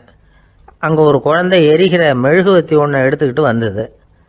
நான் அந்த குழந்தைய பார்த்து வேடிக்கையாக கேட்டேன், ஏன் பாப்பா இந்த மெழுகுவத்தியை நீயாவே கொளுத்துனியா அப்படின்னு கேட்டேன். ஆமான்னுது அந்த குழந்தை. சரி, இந்த மெழுகுவத்தி முன்னாடி எரியாமல் இருந்தது, இப்போ எரியுது. இந்த மெழுகுவத்திக்கு வெளிச்சம் எங்கேருந்து வந்தது, அதை எனக்கு காட்ட முடியுமா அப்படின்னு கேட்டேன் அந்த குழந்தைகிட்ட. இதுக்கு அந்த குழந்தை சிரிச்சுக்கிட்டு அந்த மெழுகுவத்தியை ஊதி அணைச்சுட்டுது. அதுக்கப்புறம் என்னை பார்த்து கேட்டுது, இப்போ இந்த மெழுகுவத்தியின் வெளிச்சம் போனதை பார்த்தீங்க இல்லையா, அது எங்கே போச்சுன்னு எனக்கு சொல்லுங்க அப்படின்னுது. அந்த குழந்தை இப்படி கேட்டதும் என்கிட்ட இருந்த ஆணவம் அழிஞ்சுட்டுது. நான் படித்ததெல்லாம் அந்த வினாடியில் சுக்கு நூறாக போயிட்டுது.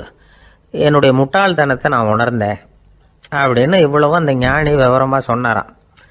அதனால் நாம் இன்னார்கிட்டே இருந்து தான் இதை கற்றுக்கணுங்கிறது இல்லை, யாருக்கிட்ட இருந்தும் எதையும் கற்றுக்கலாம்.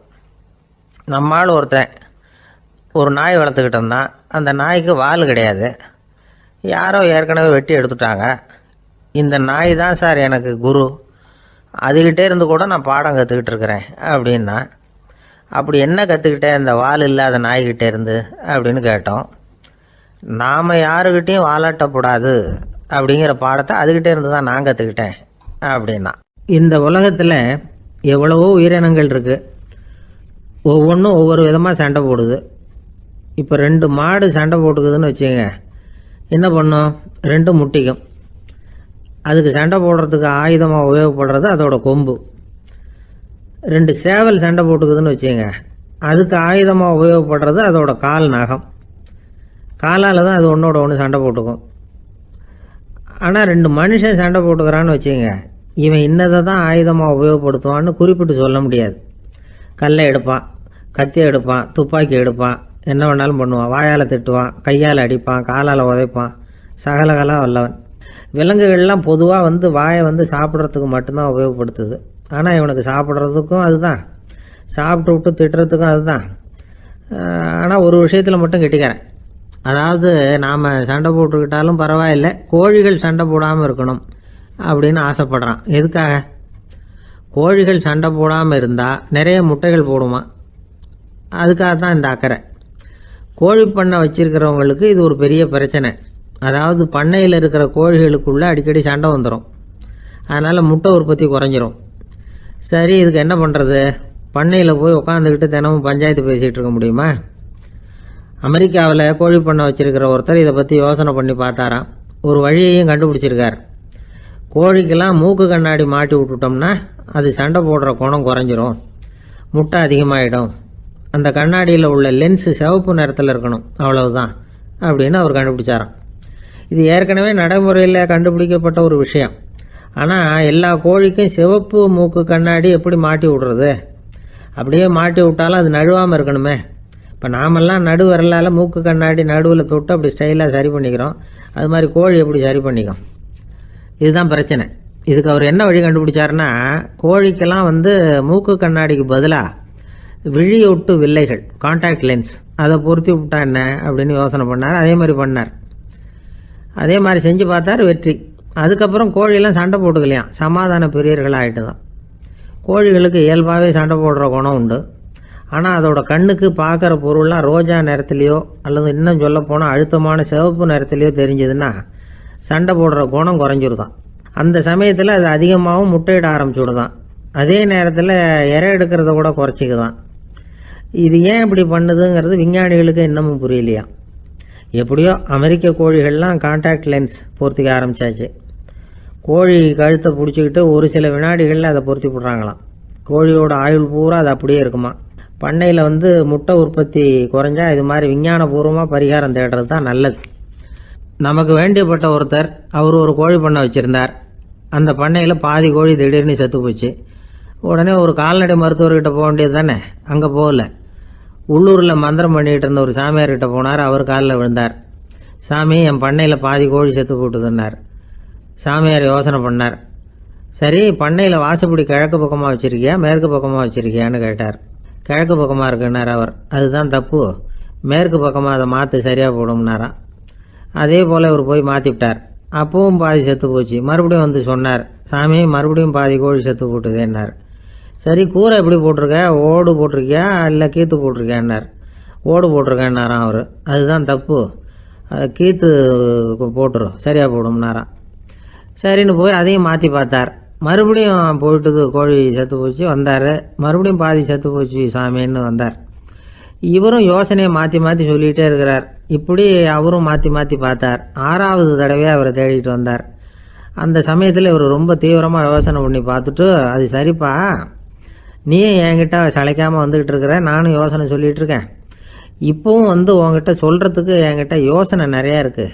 ஆனால் சோதிக்கிறதுக்கு உங்ககிட்ட கோழி இல்லையே, என்ன பண்ணுறது அப்படின்னாராம் இவர். ஒரு ஊரில் ஒரு பெரிய ஞானி இருந்தார்.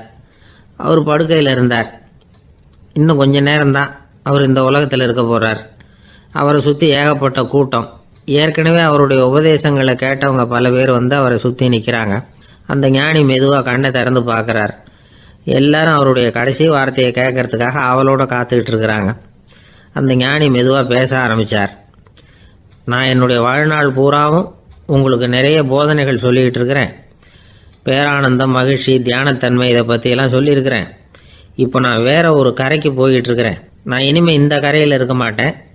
நீங்கள் நான் சொன்னதையெல்லாம் கேட்டீங்க, ஆனால் எதையும் நீங்கள் நடைமுறைப்படுத்தி பார்க்கல. எல்லாம் கேட்டதோடு சரி, அதோடு விட்டுவிட்டீங்க. அப்புறம் அதை தள்ளி போட்டுக்கிட்டே வந்துட்டீங்க. மேலும் அதை தள்ளி போடுறதுல எந்த பிரயோஜனமும் கிடையாது. இப்போ நான் போய்கிட்டு இருக்கிறேன். உங்களில் யாராவது என்னோட வர்றதுக்கு தயாரா அப்படின்னு கேட்டார். அவ்வளவுதான். யாரும் வாயை திறக்கலை. ஒரே மௌனம், சத்தமே இல்லை. ஒருத்தர் பார்த்துக்கிட்டே நிற்கிறாங்க. அந்த கூட்டத்தில் ஒரு ஆள் அந்த ஞானி கூடவே 40 வருஷத்துக்கு மேலே இருந்திருக்கிறான். அவனும் வாயை திறக்காமல் இன்னொருத்தன் முகத்தை பார்த்துக்கிட்டே நிற்கிறான். இந்த சமயத்தில் பின்னாடி நின்றுக்கிட்டு இருந்த ஒருத்தன் கையை தூக்கினான். ஞானி அவனை பார்த்தார். சரி, ஒருத்தனுக்காவது நம்மோட வர்றதுக்கு தைரியம் இருக்குது அப்படின்னு நினச்சார். ஆனால் அந்த ஆள் என்ன சொன்னான் தெரியுமா? ஐயா, நீங்கள் கேட்குறப்போ நான் உடனே எழுந்திருக்கல, கையை மட்டும்தான் தூக்கினேன். என்ன காரணம்னா, நான் எப்படி அடுத்த கரைக்கு சேர்றதுங்கிறது தெரிஞ்சுக்கிறதுக்காகத்தான். அந்த விவரத்தை மட்டும் இப்போ உங்ககிட்ட இருந்து நான் தெரிஞ்சுக்க ஆசைப்பட்றேன். ஏன்னா இப்போ நான் உங்கள் கூட வர்றதுக்கு தயாராக இல்லை. எவ்வளவோ காரியங்களை நான் இன்னும் இங்கே முடிக்க வேண்டியிருக்குது. வீட்டுக்கு ஒரு விருந்தினர் வந்திருக்கிறார். என்னுடைய இளைய மகனுக்கு கல்யாணம் பண்ணி வைக்கணும். அதனால் இன்றைக்கி உங்கள் கூட வர முடியாது. அது மட்டும் இல்லை, இப்போ உங்கள் கூட அடுத்த கரைக்கு வந்தால் திரும்பி வர முடியாதுன்னு வேறு சொல்கிறீங்க. அதனால் இப்போ நான் வரலை. இன்னொரு நாள் நிச்சயமாக நான் வர்றேங்க, உங்களை சந்திக்கிறேன். அதனால் இப்போ நீங்கள் இன்னொரு தடவை எங்களுக்கு விளக்கமாக சொல்லணும். ஏற்கனவே பல தடவை சொல்லியிருக்கிறீங்க. தயவு பண்ணி இப்போ ஒரு தடவை சொன்னீங்கன்னா சௌகரியமாக இருக்கும். அந்த அடுத்த கரையை அடையிறது எப்படி, இப்போ ஒரு தடவை அதை விளக்கமாக சொல்லிட்டிங்கன்னா நல்லா ஞாபகப்படுத்திக்குவேன். அது சரியான சமயம் வர்றப்போ இது எனக்கு உதவியாக இருக்கும் அப்படின்னு நானும். ஆனால் உண்மை என்ன தெரியுமா, அந்த சரியான சமயம் வரவே இல்லை அப்படிங்கிறது தான் உண்மை. இப்படி அந்த கதை முடியும். இந்த கதை அந்த ஒரு ஆளுக்கு மட்டும் இல்லை, கிட்டத்தட்ட எல்லாருக்குமே அது பொருந்தும் அப்படிங்கிறாங்க விவரம் தெரிஞ்சவங்க. எல்லாருமே அந்த சரியான தருணத்துக்காக தான் காத்துக்கிட்டு இருக்கிறாங்களாம். அதுக்காக ஜோசியம் பார்க்குறாங்க, கைரேகை பார்க்குறாங்க, நாளைக்கு என்ன நடக்குங்கிற ஆவலில் எல்லாரும் காத்துக்கிட்டு இருக்கிறாங்க. ஆனால் அந்த ஒரு நாள் ஒருபோதும் வரப்போகிறதில்ல. நீங்கள் தள்ளி போடுறதுக்காக பல அர்த்தமில்லாத காரணங்களை தேடுறீங்க அப்படிங்கிறார் ஒரு ஞானி. காத்திருக்கிறதுலேயே நம்ம காலம் ஓடி போயிடுது. ஏன்னா இன்னைக்கு நாம் சிந்திக்கிறது நாளைக்கு நாம் சிந்திக்கிறது இல்லை. ஒவ்வொரு நாளும் ஒவ்வொரு மாதிரி போயிடுது. நாளைக்கு மறுநாளை பற்றியே சிந்திக்கிறோம். இப்படியே அது பாட்டுக்கு போயிடும். கரையை தொட்டு பார்க்குறது எப்போ, இதுதான் கேள்வி. நமக்கு வேண்டியப்பட்ட ஒருத்தர் ஒரு ரயில்வே பிளாட்ஃபாரத்தில் நின்றுட்டு இருக்கிறார். அங்கே இருக்கிறவங்க கிட்ட கேட்குறாராம், விசாரிக்கிறார், ஏங்க கிழக்க போகிற ரயில் போயிட்டுதுங்களான்னாராம். போயிட்டுதுன்னு இருக்கிறாங்க. கொஞ்ச நேரம் கழித்து ஏங்க மேற்க போகிற ரயில் போயிட்டுதுங்களான்னு கேட்டிருக்காரு. போயிட்டுதுங்களான் இருக்காங்க. அப்புறம் கொஞ்ச நேரம் கழித்து மறுபடியும் ஏங்க 10:30 மணி வண்டி போயிட்டுதான்னு கேட்டிருக்காரு. தொடர்ந்து காலையிலேருந்து சாயந்தரம் வரைக்கும் இப்படி ஒரே இடத்துல நின்றுட்டு கேட்டுக்கிட்டே இருக்கிறார். இதை பார்த்துக்கிட்டு இருந்த ஒருத்தர் அவர்கிட்ட ஏங்க நீங்கள் எங்கே போகணும் அப்படின்னு கேட்டாராம். இவர் மெதுவாக சொன்னாராம், இந்த ரயில்வே லைனை தாண்டி அந்த பக்கம் போகணும் அப்படின்னாராம். ஆஃபீஸில் வேலை பார்க்குற ஒருத்தர் வந்தார். பேசாமல் ஒரு 10 நாள் லீவு போட்டுடலாமா பார்க்குறேன் அப்படின்னார். ஏன்னு கேட்டோம். என்னுடைய மேலதிகாரி ஒரு முசுடு சார், அவர்கிட்ட வேலை பார்க்குறது ரொம்ப கஷ்டமாக இருக்குது அப்படின்னார். ஆஃபீஸில் வேலை பார்க்குறவங்கெல்லாம் ஒரு விஷயத்தை நல்லா ஞாபகத்தில் வச்சுக்கணும். மேலதிகாரிங்கிறவர் ஒரு பெரிய மகான் இல்லை, அவரும் ஒரு மானிட பிறவி தான். சராசரி மனுஷனுக்குள்ள பலம் பலவீனம் ரெண்டும் அவருக்கும் உண்டு. அதனால் அவரை கொஞ்சம் அனுசரித்து போகிறதுக்கு பழகிறது தான் நல்லது. மேலதிகாரிகளில் பல வகை உண்டு. அதில் முக்கியமாக 3 வகை. அதில் ஒரு வகை எப்படி தெரியுமா, உங்களை ஒரு வேலை செய்கிற மெஷினாக மட்டுமே நினைக்கக்கூடிய வகை. இவங்கள்லாம் எப்படின்னா, எங்கேயாவது வெளியூர் போயிருந்தா கூட அங்கேருந்து ஃபோன் பண்ணுவாங்க, அந்த வேலை என்னாச்சு, இந்த வேலை என்னாச்சு அப்படின்னு. இவங்களுக்கெல்லாம் உங்கள் நலனை பற்றியோ உங்கள் குடும்பத்தை பற்றியோ அக்கறை இருக்காது. நீங்கள் சொல்கிற யோசனை எதுவும் இவங்ககிட்ட எடுபடாது. கொடுத்த வேலையை பாரு, நீ எனக்கு புத்தி சொல்ல வேணாம் அப்படிம்பாங்க. இவங்களை அனுசரித்து போகிறதுக்கு ஒரே வழி, இவங்க எதை சொன்னாலும் சரின்னு சொல்லிவிட்டு வேலையை கவனிக்க வேண்டியது தான். இவங்ககிட்ட வேறு எந்த கேள்வியும் கேட்டுக்கிட்டு இருக்கக்கூடாது. ஆமாம் சாமி போடுறது கௌரவ குறைச்சல் இல்லை, அது ஒரு அலுவலக சௌகரியம், அவ்வளவுதான். இன்னொரு வகையான மேலதிகாரிகள் எப்படி தெரியுமா, இவங்கள்லாம் ஆஃபீஸ் வேலையை பற்றி அதிகமாக கவலைப்பட்டுக்கிட்டு இருக்க மாட்டாங்க. தங்களுடைய சொந்த இமேஜ் பாதிக்கப்படக்கூடாதுங்கிறதுலையே கவனமாக இருப்பாங்க. இவங்கெல்லாம் அடிக்கடி உங்கள் நலனை விசாரிப்பாங்க. அதே மாதிரி நீங்களும் அவரை விசாரிக்கணும்னு எதிர்பார்ப்பாங்க. இந்த ரக அதிகாரிகளுக்கெல்லாம் புது வருட வாழ்த்து அனுப்பலாம், பிறந்தநாள் வாழ்த்து அனுப்பலாம். அவருக்கு எங்கேயாவது ஒரு பாராட்டு விழா நடந்தால் முதல் வரிசையில் போய் உட்காந்து உங்கள் முகத்தை காட்டலாம். ஆஃபீஸ் வேலையை மட்டுமே பார்க்குற பணியாளர்கள் இது மாதிரி அதிகாரிகள்கிட்ட நல்ல பேர் வாங்க முடியாது. இன்னொரு வகையான மேலதிகாரிகள் உண்டு. அவங்க எப்படின்னா, ஆஃபீஸ் வேலையை பற்றியும் கவலைப்பட மாட்டாங்க, தனக்கு கீழே வேலை பார்க்குறவங்கள பற்றியும் கவலைப்பட மாட்டாங்க.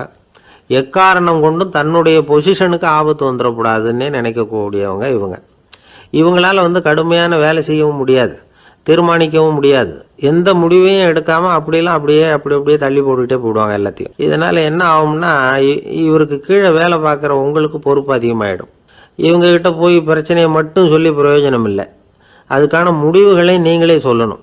அப்போ தான் இது மாதிரி அதிகாரிகள்கிட்ட நல்ல பேர் வாங்கலாம். அட்லீஸ்ட் கெட்ட பேர் வாங்காமலாவது காலம் தள்ளலாம். ஆஃபீஸில் வேலை பார்க்குறவங்க முக்கியமாக சில விஷயங்களை ஞாபகத்தில் வச்சுக்கணும்.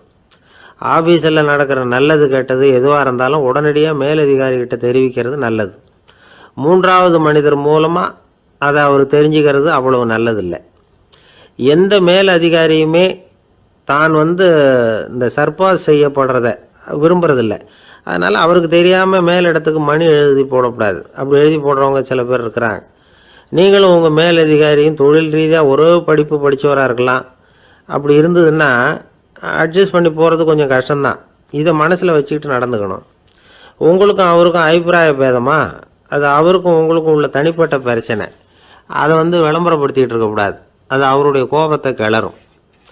உங்கள் மேலதிகாரி உங்கள் கூட படித்தவராக இருக்கலாம், அதுக்காக அவரை எல்லாருக்கும் முன்னாடி அடைய கிச்சாமி எப்படா இருக்க அப்படின்லாம் கேட்டுக்கிட்டு இருக்கக்கூடாது. பொதுவாக யாரும் அதை விரும்புறதில்லை.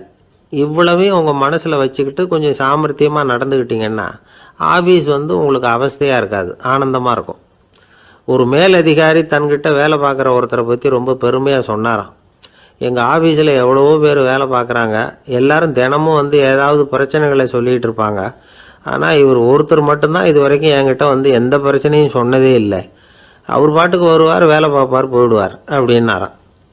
நான் உடனே அவ்வளவு பெருமைக்குரிய அந்த ஊழியரை பார்த்து கேட்டேன், ஏன்பா உன்னுடைய மேலதிகாரிகிட்ட நீ எந்த பிரச்சனையும் கொண்டுகிட்டு போகிறதே இல்லையாமே அப்படின்னு கேட்டேன். அதுக்கு அவர் சொல்கிறாரு, ஆமாங்க, அது ஏன்னா அவரால் எந்த பிரச்சனையுமே தீர்க்க முடியாதுங்கிறது எனக்கு நல்லா தெரியும், அதனால் அப்படி செய்கிறேன், வேற ஒன்றும் இல்லை அப்படின்னார் ரொம்ப பொறுமையாக.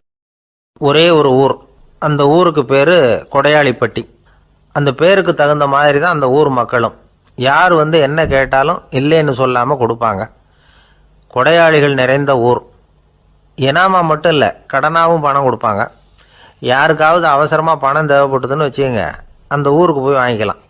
பத்திரம் தேவையில்லை, சாட்சி தேவையில்லை, ஜாமீன் தேவையில்லை, எந்த உத்தரவாதமும் கேட்காம பணம் கொடுத்துருவாங்க. நம்மளால் ஒருத்தனுக்கு பணம் தேவைப்பட்டது, சொந்த பந்தமெல்லாம் கேட்டு பார்த்தா யாரும் கொடுக்குற வழியாக தெரியல. எல்லாரும் அவங்கவுங்க சௌரியத்தை பார்க்குறவங்க, அடுத்தவங்க சௌரியத்தை பற்றி கவலைப்படாதவங்க. இவன் எல்லாரையும் கேட்டு பார்த்துட்டு சோர்ந்து போய் உக்காந்துட்டான். அந்த நேரம் தான் கொடையாளிப்பட்டியை பற்றி கேள்விப்பட்டான். அப்படி ஒரு ஊர் இருக்கிறது தெரிஞ்சதும் அந்த ஊருக்கு வழி கேட்டுக்கிட்டு ஒரு நாள் புறப்பட்டு போனான்.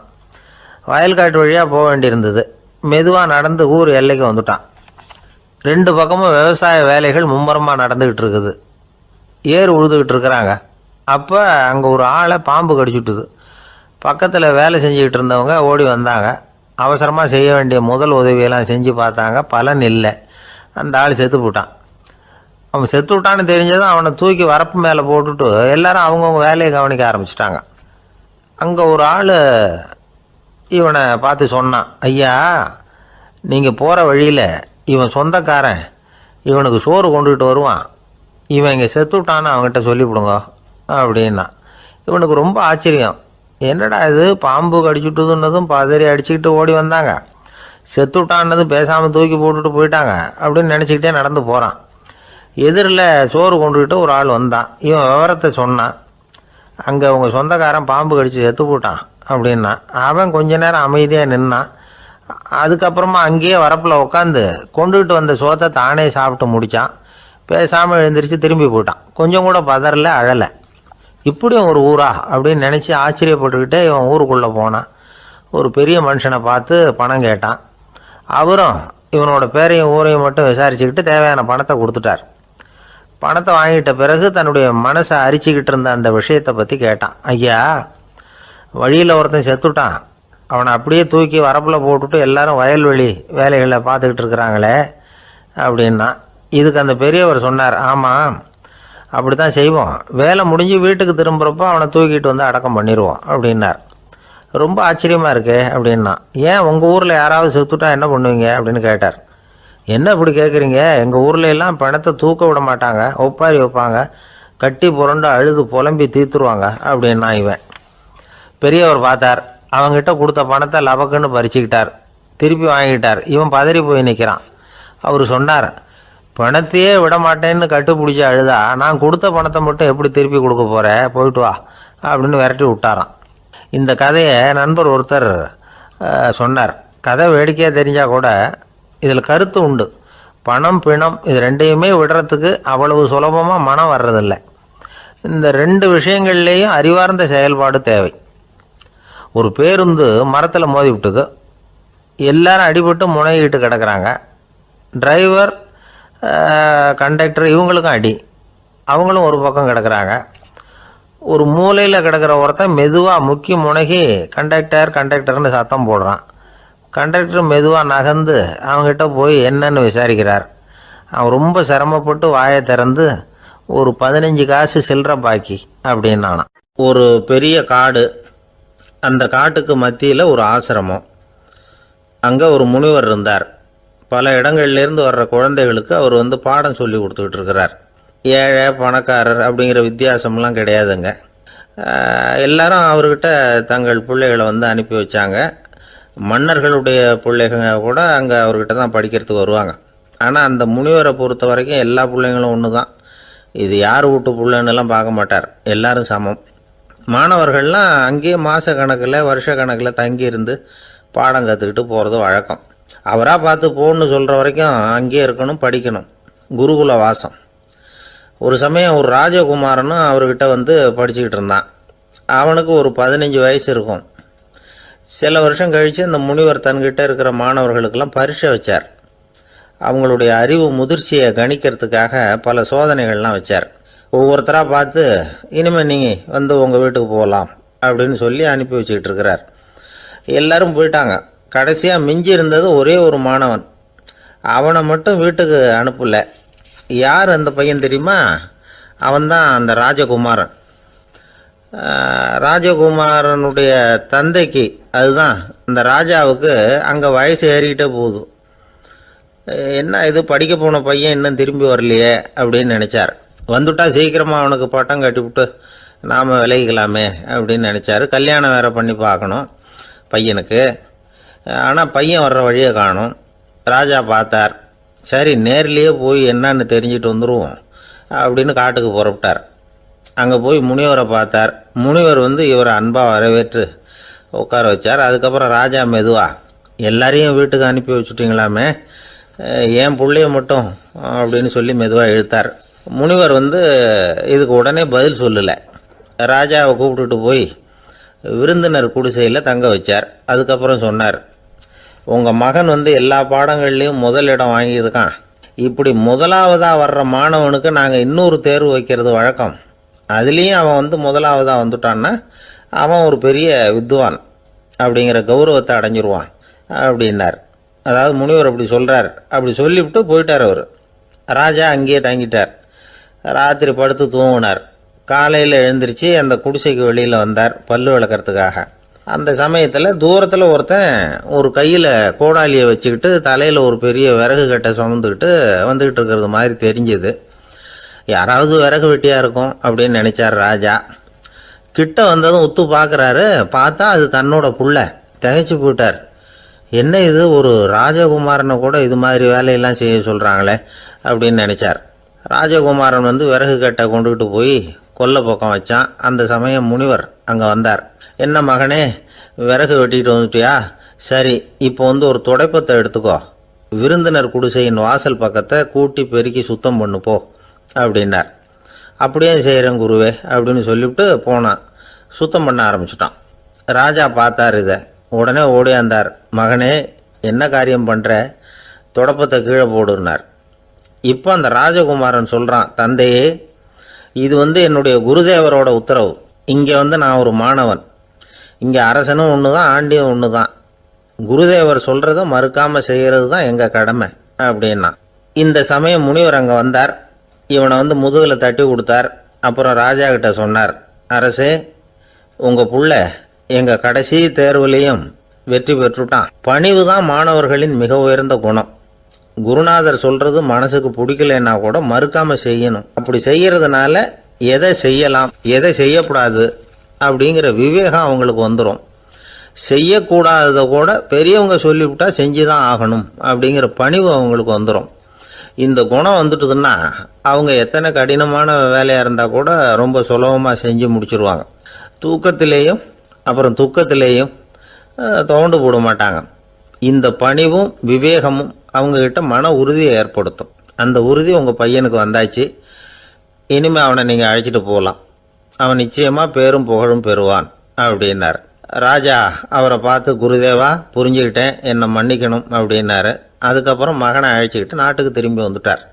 இந்த கதையை இன்று ஒரு தகவலில் சொல்லுங்கள் சார், உங்கள் நிகழ்ச்சியில் சொல்லுங்கள் சார் அப்படின்னு சொல்லி மாணவர்கள் கேட்டால் பணிவாக இருக்கிறது எப்படி அப்படிங்கிறத புரிஞ்சுக்குவாங்க அப்படின்னு சொன்னார் ஒருத்தர். சரி, சொல்லுவோம். அதுக்கு முன்னாடி நேர்லேயே ஒரு பையன்கிட்ட சொல்லி பார்க்கலாமே அப்படின்னு தோணுச்சு. உடனே ஒரு பையனை கூப்பிட்டோம். ஏன்பா, உங்கள் வாத்தியார் உனக்கு இது மாதிரி ஒரு பரீட்சை வச்சா என்ன பண்ணுவேன் அப்படின்னு கேட்டோம். நானும் அப்படி தான் சார் நடந்துக்குவேன். விறகு வெட்டுவேன், தொடப்பத்தினால் கூட்டி சுத்தம் பண்ணுவேன், உடனே செஞ்சு முடிச்சிருவேன் சார் அப்படின்னா. பலே பரவாயில்லையே அப்படின்னோம்.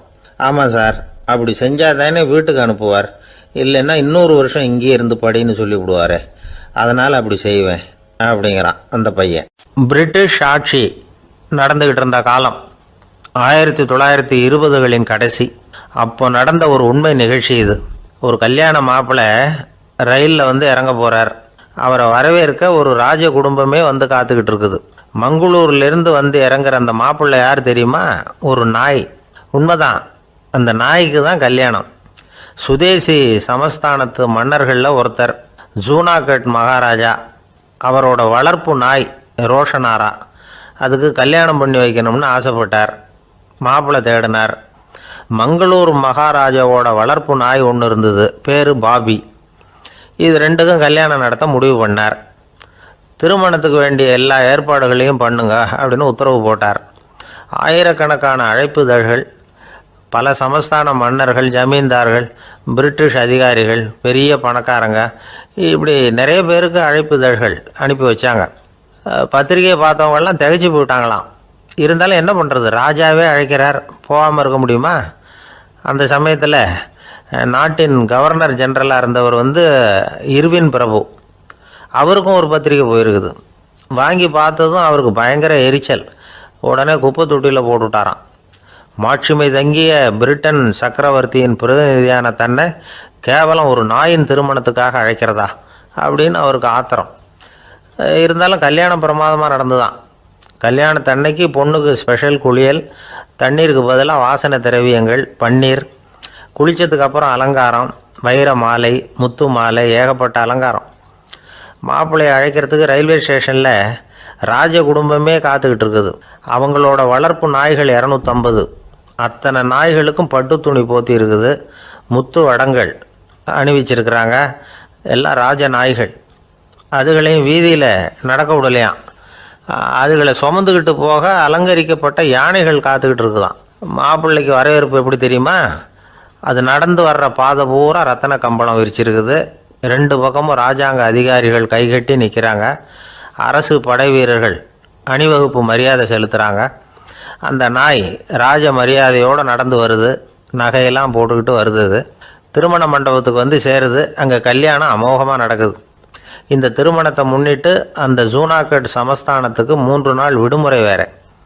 கல்யாணத்துக்கு வந்திருந்தவங்களுக்கெல்லாம் ஏக தடபுடலாக விருந்து, நாட்டியம் எல்லாம் பிரமாதமாக நடந்து தான். இந்த கல்யாணத்தில் கலந்துக்க வந்திருந்த மற்ற சமஸ்தானத்து மன்னர்கள், தீவான்கள், அரச குடும்பத்தினர், இப்படி அவங்க 700 பேராம். அவங்க போகிறதுக்காக விசேஷ ரயில்கள்லாம் வேறு விட்டுருக்காங்க. கல்யாணம் முடிஞ்சதும் அந்த நாய் தம்பதிகளோட பெரிய பெரிய மன்னர்கள்லாம் ஒன்றா உட்காந்து சாப்பிட்டாங்களாம். ஏர் கண்டிஷன் அறையில் அந்த தம்பதிகள் கொஞ்ச காலம் வாழ்ந்துருக்கிறாங்க. கொஞ்ச நாளில் மாப்பிள்ளைக்கு மரியாதை குறைய ஆரம்பிச்சுட்டுது.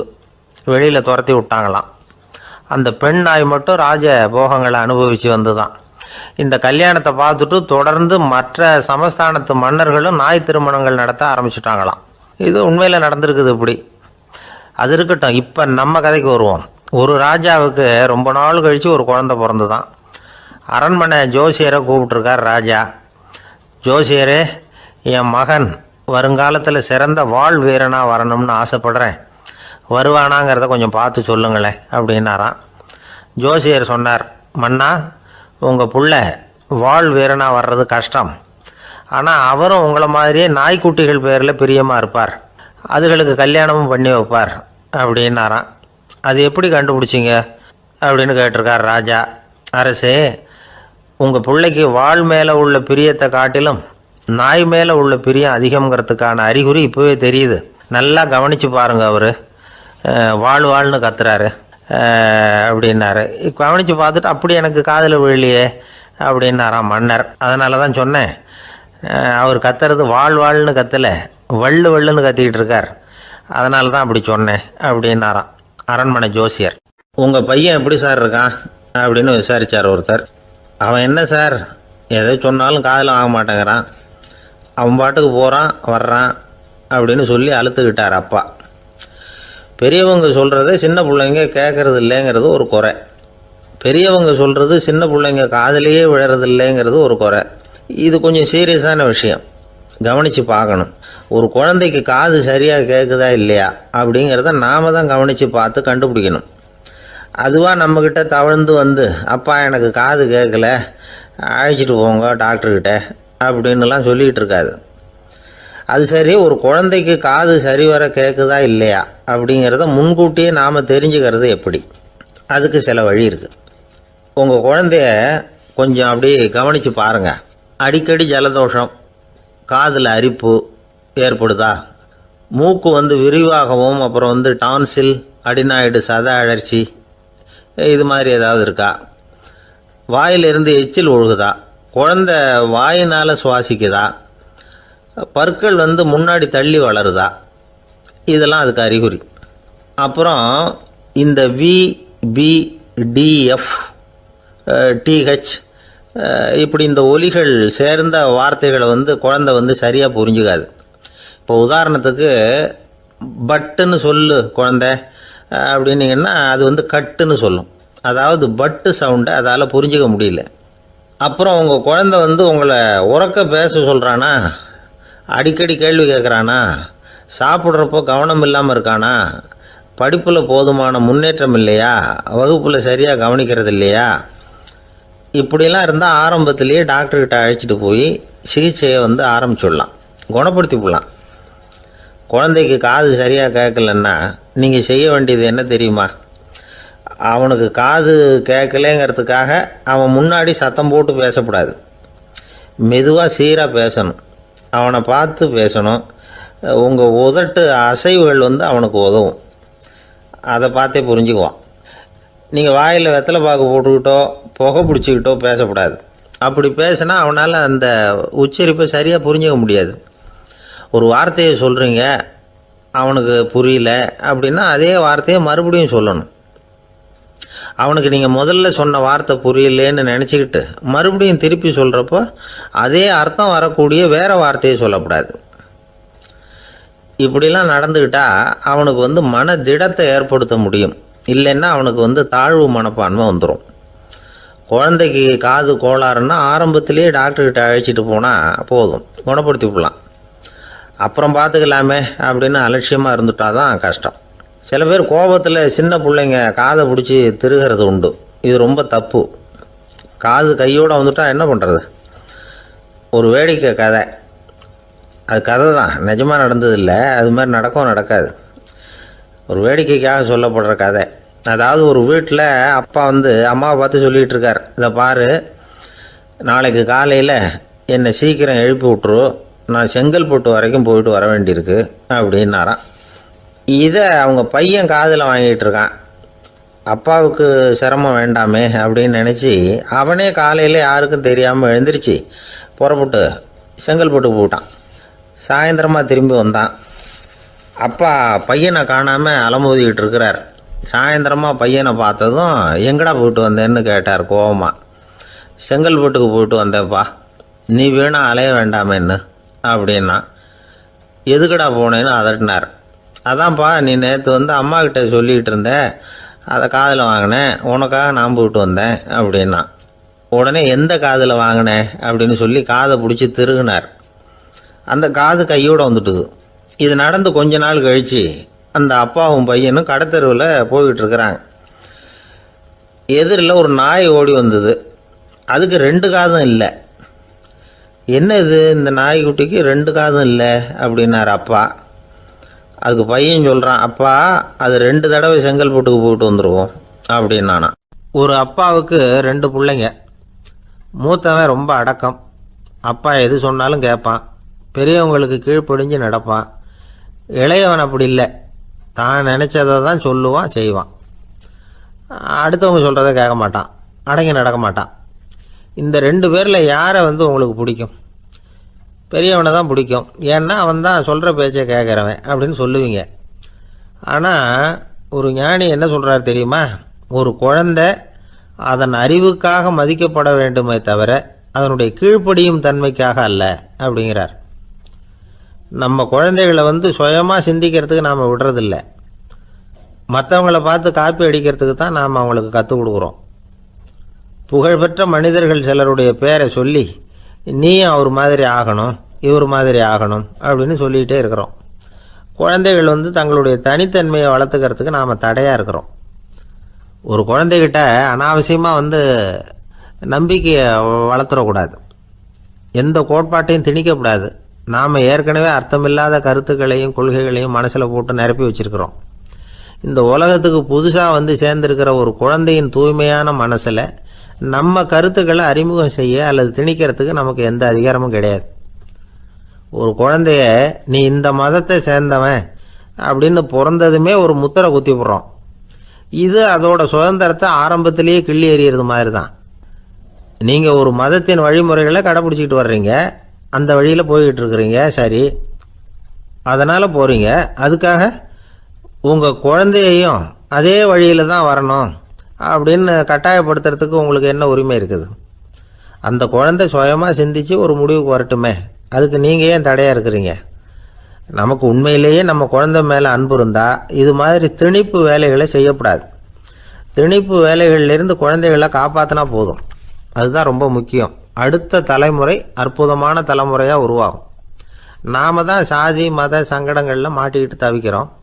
அவங்களாவது சாதி மத வேறுபாடு இல்லாத சமுதாயத்தை பார்க்கட்டுமே, அந்த சௌகரியங்களை அனுபவிக்கட்டுமே. அதுக்கு நாம் என்ன செய்யணும்னா ஒன்றும் செய்யாமல் இருந்தால் போதும். ஒரு குழந்தைகிட்ட நம்ம கருத்தை திணிக்கும் பொழுது என்ன ஆகுது தெரியுமா? அது அவனை அவங்ககிட்ட இருந்தே அப்புறப்படுத்தி விடுது, அவனுடைய தனித்தன்மையை அழிச்சுடுது, அவனை ஒரு எல்லைக்குள்ளே திணிச்சுடுது. இதெல்லாம் அன்புங்கிற பேரால் பெற்றோர்கள் செய்கிற தப்பு. இதெல்லாம் கேட்டுக்கிட்டு இந்த காலத்தில் அப்பா ஒருத்தர் சொன்னார், நான் கருத்துக்களை எல்லாம் என் பையன்கிட்ட திணிக்கிறது இல்லைங்க, ஆனால் அதிகமாக சாப்பிட சொல்லி கட்டாயப்படுத்துவேன் அப்படின்னார். உங்கள் வீட்டு சமையல் அவ்வளோ நல்லா இருக்குமான்னு கேட்டாங்க. நல்லா இருந்தால் நான் ஏன் அவனை சாப்பிட சொல்லி கட்டாயப்படுத்த போகிறேன் அப்படின்னார். ஒரு ஊரில் ஒரு மன்னன் இருந்தான், கொடுங்கோல் மன்னன். நிறைய தொந்தரவு பண்ணிக்கிட்டு இருந்தான். அவன் ஒரு தடவை என்ன பண்ணான் தெரியுமா? ஒரு தப்பும் பண்ணாத ஒரு இளைஞனை பிடிச்சி ஜெயிலில் அடைச்சுட்டான். அந்த பையனோட சொந்தக்காரங்கள்லாம் ராஜா கிட்ட போனாங்க. அவன் ஒரு தவறும் பண்ணலை, அவனை விடுதலை பண்ணுங்க அப்படின்னு கெஞ்சி கேட்டுக்கிட்டாங்க. மன்னன் யோசனை பண்ணான். அந்த இளைஞனை கூப்பிட்டுக்கிட்டு வர சொன்னான். அவனை கொண்டாந்து ராஜா முன்னாடி நிறுத்தினாங்க. இதை பாருப்பா, உன்னை நான் விடுதலை பண்ணுவேன், ஆனால் ஒரு கண்டிஷன். அந்த நிபந்தனையை நீ நிறைவேற்றினா உனக்கு விடுதலை அப்படின்னா மன்னன். சரின்னு ஒத்துக்கிட்டான் பையன். மன்னன் கண்டிஷன் என்னங்கிறத சொன்னான். உங்ககிட்ட ஒரு செம்மறி ஆட்டை கொடுக்க போகிறேன், 1 மாதத்துக்கு அதுக்கு தேவையான தீனியையும் கொடுக்க போகிறேன். 1 மாதம் கழித்து அந்த ஆட்டை எடை போட்டு பார்ப்பேன். அந்த ஆட்டின் எடை கொஞ்சம் கூட கூடி இருக்கக்கூடாது. எடை கூடி இருந்தால் உனக்கு விடுதலை கிடையாது. என்ன சொல்கிற அப்படின்னா. பையனுக்கு ஒன்றும் புரியல, பயமாக போட்டுது. குழம்பிக்கிட்டே நின்றுக்கிட்டு இருக்கிறான். சரி, ஒரு நாள் டைம் தரேன், நல்லா யோசனை பண்ணி பார்த்துட்டு நாளைக்கு உன் முடிவை சொல்லு அப்படின்னா மன்னன். பையன் கவலையோடு வெளியில் வந்தான். அங்கே ஒரு பெரியவர் நின்றுக்கிட்டு இருந்தார். அவர்கிட்ட விஷயத்தை சொன்னான். அந்த பெரியவர் இந்த பையனுக்கு காதோட காதாக ஒரு வழியை சொல்லி கொடுத்தார். அதை கேட்டதும் பையன் மறுபடியும் மன்னன் முன்னாடி நின்னா, உங்கள் நிபந்தனையை ஏற்றுக்கிறேன்னு சொன்னான்.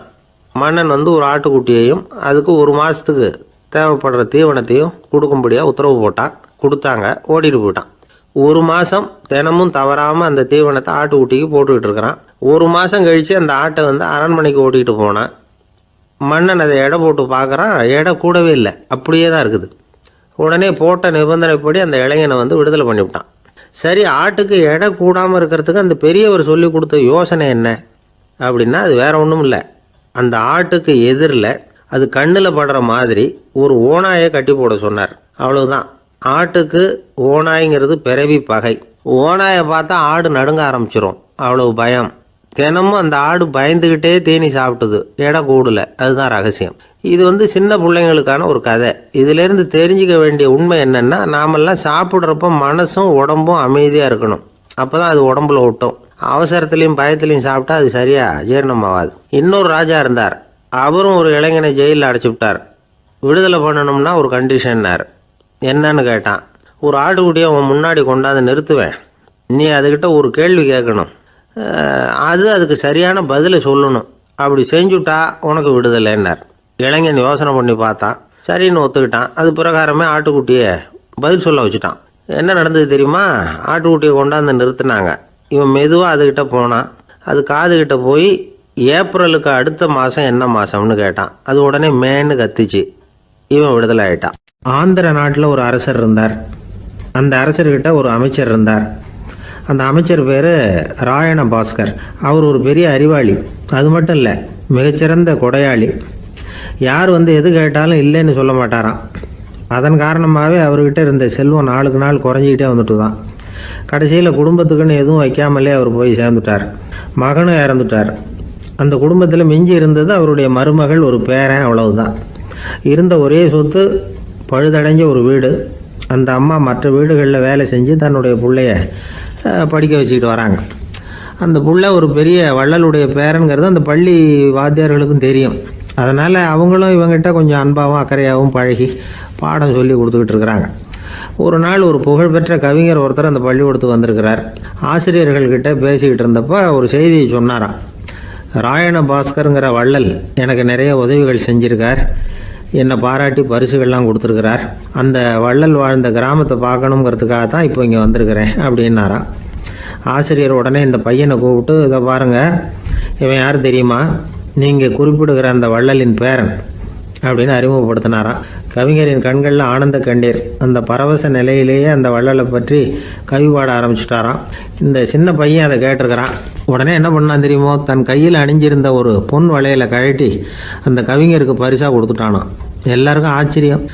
தாத்தா இருக்கும் நிலையில் கொடுத்தார், பேரன் இல்லாத நிலையிலையும் கொடுக்குறான். பையனை எல்லாரும் பாராட்டினாங்களாம். இருந்தாலும் அவனுக்குள்ளே ஒரு பயம் எதுவும் ஆரம்பமாச்சு. பள்ளிக்கூடம் விட்டு வீட்டுக்கு வரும்பொழுது அந்த பயம் இன்னும் அதிகமாகிட்டுது.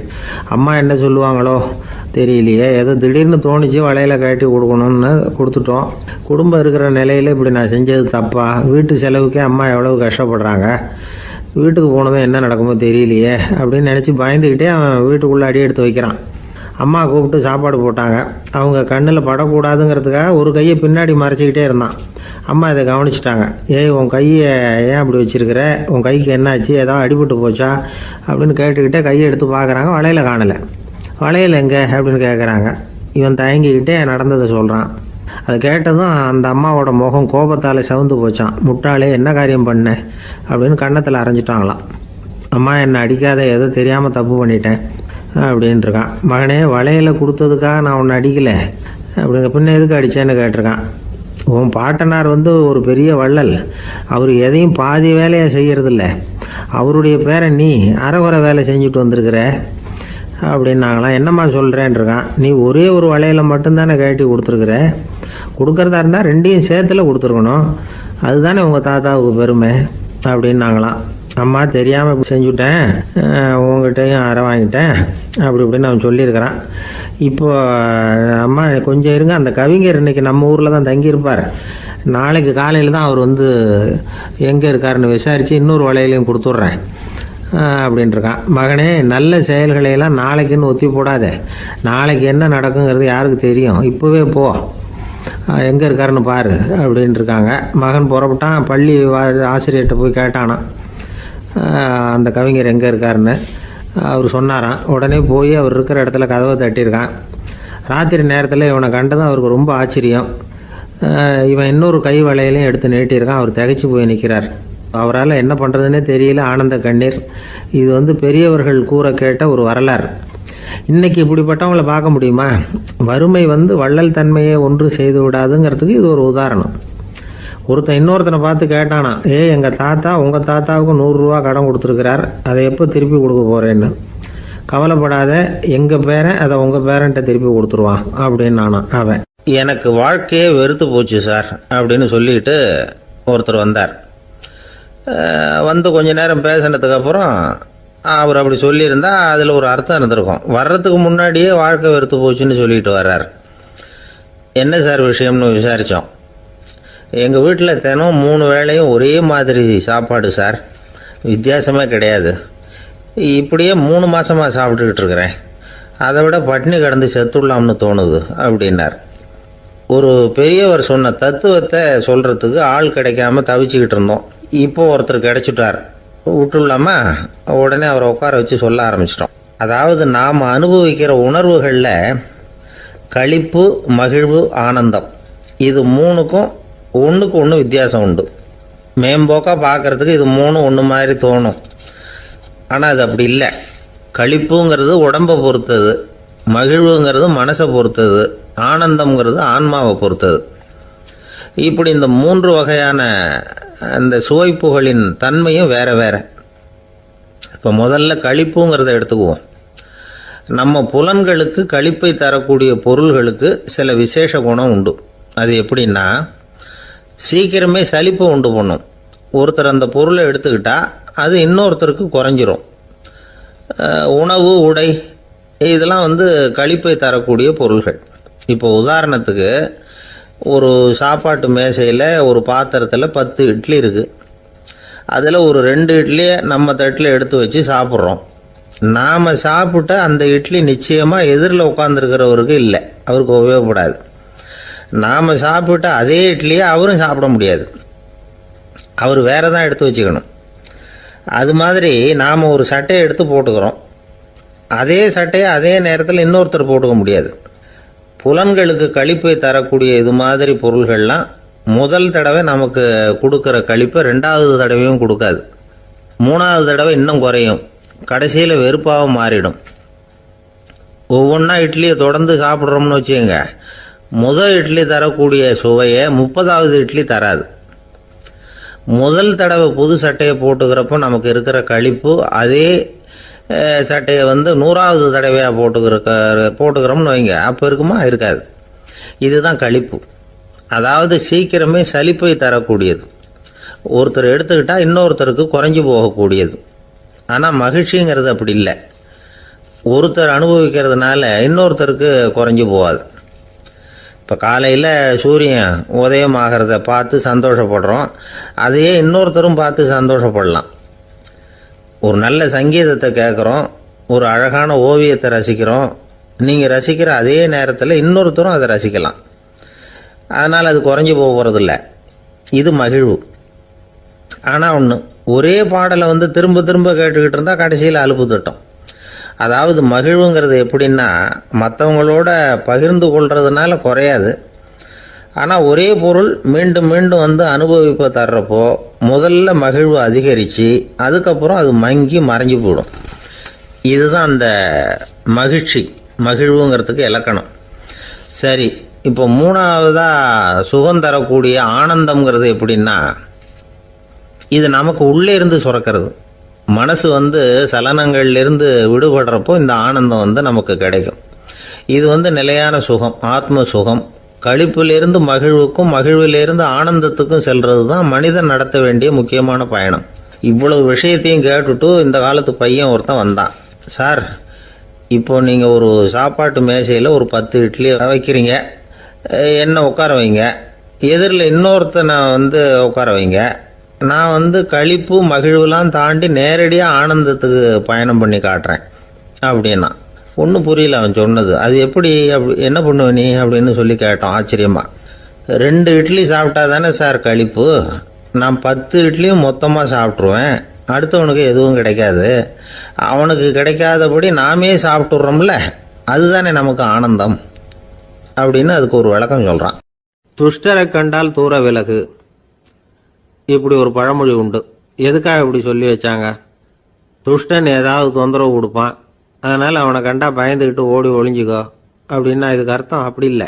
ஒரு துஷ்டன்கிட்ட நெருங்கி போகிறோம்னு வச்சுக்கோங்க, அவன் நமக்கு கெடுதலான ஆலோசனைகள் எதையும் சொல்லலாம், அல்லது அவன் தீய உணர்வுகள் உள்ளவனாக இருக்கலாம், அல்லது தீய செயல்கள் செய்யக்கூடியவனாக இருக்கலாம், அல்லது தீய நட்புனால அவன் ஏற்கனவே கெட்டு போனவனாக கூட இருக்கலாம். இப்படிப்பட்டவனை நெருங்கி போனால் அவனோட பாதிப்பு நமக்கும் வந்துடும். அதனால் விலகி போ அப்படின்னு சொல்கிறாங்க. இதையே கொஞ்சம் விவரமாக இப்போ பார்ப்போமே. இப்போ இந்த துஷ்டர்களை 4 வகையாக பிரிக்கிறாங்க.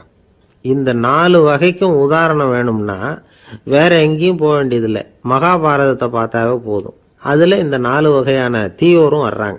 முதல் வகைக்கு உதாரணம் சகுனி. இவன் மனசில் எப்பவும் தீய எண்ணங்கள் தான் நிறைஞ்சிருக்கும், கனவுல கூட தீய ஆலோசனைகள். யாராவது ஒருத்தர் நல்லபடியாக வாழ்ந்தா அதை இவனால் சகிச்சிக்க முடியாது. இப்படிப்பட்டவனோட நெருங்கிய தொடர்பு துரியோதனனுக்கு கிடைச்சிது. துரியோதனன் எப்படின்னா, அவன் ஏற்கனவே தீய காரியங்கள் செய்யறதுக்கு தயங்காதவன். அப்படிப்பட்டவனுக்கு தீய போதனைகள் செய்யறதுக்கு சகுனி உதவுனான். இந்த 2 பேரோட சகவாசம் இன்னொருத்தனுக்கு கிடைச்சது. அவன் யாருன்னா துச்சாதனன். அவன் தீய நடத்தை உள்ளவன். இந்த 3 பேரும் ஒன்று சேர்ந்தா என்னத்துக்கு ஆகும்? உலகமே கெட்டு போடும்ல. இந்த 3 துஷ்டர்களோட நல்லவன் ஒருத்தன் சேர்ந்தான். அவன்தான் கர்ணன். கர்ணன் இயல்பாகவே உத்தம குணம் உள்ளவன். அவன் நல்லவங்களோட சேராமல் இப்படிப்பட்ட கெட்டவங்க கிட்ட நட்பு வச்சுக்கிட்டான். அதனால் அவனும் தீய செயல்களில் ஈடுபடுறது மாதிரி ஆயிடுது. துரியோதனனுடைய நண்பனா அவனுடைய ஆதரவில் வளர்ந்ததுனால அவனுக்கு துணையாக இருக்க வேண்டியிருக்குது அப்படின்னா. நட்பு உரிமையினால் உதவி புரிய வேண்டியது சரிதான், அது தப்புன்னு சொல்ல முடியாது. இருந்தாலும் தீய செயல்களுக்கு உதவி செய்கிறது சரியில்லை. புத்தி பலம் புஜ பலம் எல்லாம் இருந்தால் கூட தெய்வ பலம் இல்லைன்னா ஜெயிக்க முடியாது. கர்ணன் மகா வீரன். இருந்தாலும் கடைசியில் அவன் கதி என்னாச்சு? அவங்ககிட்ட எல்லா நல்ல குணங்களும் இருந்தது, இருந்தாலும் ஏன் இப்படி ஆச்சு? தீயவர்களுடைய சேர்க்கை தான் காரணம். அவங்களோட சேர்ந்ததுனால இவனையும் அப்படியே நினைக்க ஆரம்பிச்சுட்டாங்கல்ல.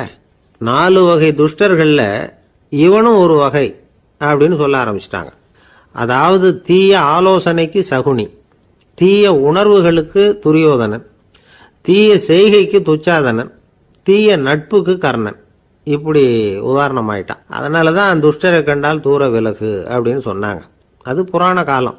இப்பெல்லாம் நிலைமை கொஞ்சம் வேற விதமாக இருக்குது. அன்னைக்கு ஒரு நாள் அப்படிதான் ஒரு காட்டு பாதையில் யாரோ ஒருத்தர் அடிபட்டு கிடந்தார். யாரோ ஒரு துஷ்டன் அவனை அடித்து போட்டுட்டு போயிட்டான் போல இருக்கு. அந்த வழியாக போன ஒருத்தர் பரிதாபப்பட்டு அவனை போய் தூக்குனார், ஆறுதல் சொன்னார். இதை பாருங்க, இந்த வழியாக எப்பவும் தனியாக வரக்கூடாது. ஏன்னா இங்கே ஒரு ரவுடி இருந்துக்கிட்டு வர்றவங்க போகிறவங்களெல்லாம் வழிப்பறி பண்ணிகிட்டு இருக்கிறதா கேள்விப்பட்டிருக்கிறேன் அப்படின்னாராம். இனிமேல் அப்படி கேள்விப்பட மாட்டீங்க அப்படின்னு நானா அந்த ஆள். ஏன்னு கேட்டிருக்காரு இவர். அவன் சொல்லியிருக்கான், நான் தான் சார் அந்த ரவுடி. இந்த வழியாக போனவங்க கிட்ட தகராறு பண்ணேன். அவங்க தான் என்ன இப்படி அடித்து போட்டு என்கிட்ட இருந்த பணத்தையெல்லாம் பிடுங்கிட்டு போட்டாங்க சார். காலம் ரொம்ப கெட்டு போச்சு அப்படின்னு நானா ரொம்ப பரிதாபமா. ஒரு மனுஷனை பார்த்து என்கிட்ட வாலாட்டாதே அப்படின்னு சொன்னால் அவன் நம்மக்கிட்ட ஏதோ வம்புக்கு வர்றான்னு அர்த்தம். ஒரு நாயை பார்த்து யாரும் என்கிட்ட வாலாட்டாதே அப்படின்னு சொல்கிறது இல்லை. ஏன்னா நாய் வாலாட்டுனா அது நம்மக்கிட்ட தன்னுடைய நன்றியை தெரிவிக்கிறதாக நினச்சிக்கிட்டு இருக்கிறோம். ஆனால் அது அப்படி இல்லை அப்படின்னு சொல்கிறாங்க அது சம்பந்தமான நிபுணர்கள். ஒரு நாய் தன்னுடைய வாலை இந்த பக்கமும் அந்த பக்கமுமா இப்படியும் அப்படியும் ஆட்டிக்கிட்டு இருந்தா அது பதட்டத்தில் கூட இருக்கலாம். நாய் நட்பாக இருந்தாலும் வாலாட்டும், ஆத்திரத்தில் இருந்தாலும் வாலாட்டும், கோபத்தில் இருந்தாலும் வாலாட்டும், குழப்பத்தில் இருந்தாலும் வாலாட்டும், மகிழ்ச்சியாக இருந்தால் கூட அது வாலாட்டும். அதை நாம் தப்பாக புரிஞ்சுக்கிட்டு அதுக்கிட்ட போய் மாட்டிக்கக்கூடாது. நாயை பற்றி எனக்கு நல்லா தெரியும் அப்படின்னு சொல்கிறவங்க கூட அதுக்கிட்ட கடி வாங்கிட்டு நிற்கிறது உண்டு. நிபுணர்கள் என்ன சொல்கிறாங்க தெரியுமா? எப்போவுமே நாய்கள் திடீர்னு கடிச்சு விடுறதில்ல, கடிக்கிறதுக்கு முன்னாடி சில அறிகுறிகளை காட்டும். அதை சரியாக புரிஞ்சுக்கிட்டோம்னா தப்பிச்சிக்கலாம். ஒரு வீட்டுக்கு போகிறீங்க, அங்கே புதுசாக ஒரு நாயை பார்க்குறீங்க, உடனே அதுக்கிட்ட போய் குனிஞ்சு சிரிச்சுக்கிட்டே அது தலையில் தட்டுறீங்க. இது ரொம்ப தப்பான். ஒரு நாய் இன்னொரு நாயை நேருக்கு நேர் பார்த்து பல்ல காட்டுனா அது தன்னுடைய தன்முனைப்பை காட்டுதுன்னு அர்த்தமா. உன்னை விட நான் பெரியவன் அப்படின்னு சொல்லுதுன்னு அர்த்தம். அதனால் நீங்கள் அது மாதிரி கிட்ட போய் சிரிக்கிறோம் அப்படின்னு நினச்சிக்கிட்டு பல்ல காட்டினா உங்களையும் எதிரியாக நினச்சிரும். இன்னொரு விஷயம் என்னென்னா, தலையில் தட்டுனா நாய்க்கு பிடிக்காது. அது தன்னை அடக்கிறதாகவும் அச்சுறுத்துறதாகவும் நினச்சிக்கிட்டு இருக்கும். சரி, அப்படின்னா புதுசாக ஒரு இடத்துல அல்லது வீட்டில் நாய்க்குட்டியை பார்த்தா என்ன பண்ணுறது? நீங்கள் சும்மா இருங்க, அதுவாக கிட்ட வரட்டும். அதுக்கப்புறம் அதுக்கிட்ட கனிவாக பேசுங்க. கன்னம், மார்பு, தோல் இங்கெல்லாம் தட்டலாம், தப்பு இல்லையா? தலையில் தான் தட்டப்படாதான். ஒரு நாய் உங்களை நோக்கி ஓடி வருது, நீங்களும் ஓடுனா அது துரத்த ஆரம்பிச்சிடும். அசையாமல் சில மாதிரி நின்றுடுங்க, அது கிட்ட வராது. அதுக்கு ஆர்வம் இல்லாமல் போயிடும். ஒரு தெருவில் சின்ன பிள்ளைங்க நிறைய பேர் விளையாடிக்கிட்டு இருக்கிறாங்க. அப்போ சில நாய்கள் அங்கே ஓடி வருது. எல்லாரும் ஓடினாங்க. அப்படி ஓடுறப்போ ஒரு பையன் கால் தடிக்க கீழே விழுந்துட்டான். என்னாச்சு தெரியுமா? துரத்திட்டு வந்த நாய்கள்லாம் கீழே விழுந்தவன ஒன்றும் செய்யலை, அவன்கிட்டே போகல. ஓடிக்கிட்டு இருந்தாங்கல்ல பசங்க, அவங்கள துரத்திக்கிட்டு அவங்க பின்னாடி ஓடிச்சான். அதுதான் நாய்களுடைய சுபாவம். ஒரு நாய் நம்மளை நேருக்கு நேர் முறைச்சி பார்க்குதுன்னு வச்சுங்க, நாமளும் அதை முறைச்சி பார்க்கக்கூடாது. நாம் வேறு பக்கம் எங்கேயாவது பார்க்க ஆரம்பிச்சிடணும். ஒரு நாய் கோபமாக இருந்ததுன்னா அதோட வால் உறுதியாக நேராக நிற்கும். ஒரு நாய் பணிந்து போனால் அல்லது பயந்து போனால் அது தன்னோட வாலை காலுக்கு நடுவில் வச்சுக்கும். ஒரு நாய் நம்மளை பார்த்து பயந்து நிற்கிதுன்னு வச்சுங்க, அதனால் நமக்கு ஆபத்து இல்லைன்னு நினச்சிடக்கூடாது. உங்களை பார்த்துட்டு ஒரு நாய் ஒடுங்குச்சுன்னா நீங்கள் விலகி போயிடணும் அப்படின்னு அது நினைக்குது. நிறைய பேர் பயந்து போன நாயால் கடிபடுறாங்க. இவன் நம்மளை விட பெரிய ஆள், மாட்டிக்கிட்டோம், வேற வழி இல்லை அப்படிங்கிற நினப்பில் தான் நாய் வந்து கடிக்க ஆரம்பிக்குதான். இதே மாதிரி சங்கிலியால் கட்டி போடப்பட்டிருக்கிற நாயும் ஆபத்தானது தான். தொடர்ந்து கட்டி போட்டிருந்தா காலப்போக்கில் அது ஒரு மாதிரி ஆகிடும். நாய் வந்து குழந்தைகளை கடிக்காது அப்படின்னு சில பேர் சொல்லுவாங்க. அதுவும் ஒரு தவறான நம்பிக்கை. அதனால் சின்ன குழந்தைகளை தனியாக நாயோட விளையாட விடக்கூடாது. ஆகக்கூடி நாயை பற்றி நிறைய விஷயம் புரிஞ்சுக்க வேண்டியிருக்குது. ஒருத்தர் தன்னுடைய நண்பர் வீட்டுக்கு போயிருந்தார். அவசியம் எங்கள் வீட்டில் சாப்பிட்டுட்டு தான் போகணும் அப்படின்னு ரொம்ப அன்பாக சொல்லிவிட்டார். அதை மீற முடியல இவரால். சரின்னு உட்காந்துட்டார். சாப்பாடு போட்டாங்க. சாப்பிட ஆரம்பித்தார். அவங்க வீட்டில் கட்டி போட்டிருந்த நாய்க்குட்டி இவர் சாப்பிட்றத முறைச்சி பார்த்துது. ஏன் இப்படி என்ன இது முறைச்சி பார்க்குது உங்கள் வீட்டு நாய்க்குட்டி அப்படின்னு அவர் கேட்டார். அப்போ அவங்க சொன்னாங்களாம், அதுக்கிட்ட ஒரு கெட்ட பழக்கம்ங்க, தன்னோட தட்டில் யார் சாப்பிட்டாலும் அது அப்படி தான் முறைச்சி பார்க்கும் அப்படின்னாரா அவர். இன்றைக்கு பல பேர் வந்து உயில் எழுதி வைக்கிறாங்கல்ல. இந்த உயில்னா என்ன? அதாவது ஒரு நபர் தனக்கு பின்னாடி தன்னுடைய சொத்துக்கள் யாருக்கு போய் சேரணும்னு நினைக்கிறாரோ அந்த நினைப்பை சட்டப்படி உறுதிப்படுத்துறது தான் உயில். சரி, உயிலை வந்து யார் எழுதலாம்? 18 வயசு பூர்த்தியான யாரும் உயில் மூலமாக சொத்துக்களை விநியோகிக்கலாம். கண் பார்வை இல்லாதவங்க, காது கேளாதவங்க, வாய் பேச முடியாதவங்க, இவங்கெல்லாம் கூட உயில் எழுதி வைக்கலாம். புத்தி சுவாதீனம் இல்லாதவங்க கூட சில சமயம் புத்தி தெளிவாக இருந்தால் உயில் எழுதலாமா. குடிபோதையில் இருக்கிறவங்க, தாங்கள் என்ன செய்கிறோங்கிறது தெளிவாக அறிய முடியாதவங்க, நோய் நொடியில் இருக்கிறவங்க, இவங்கெல்லாம் உயில் எழுத முடியாது.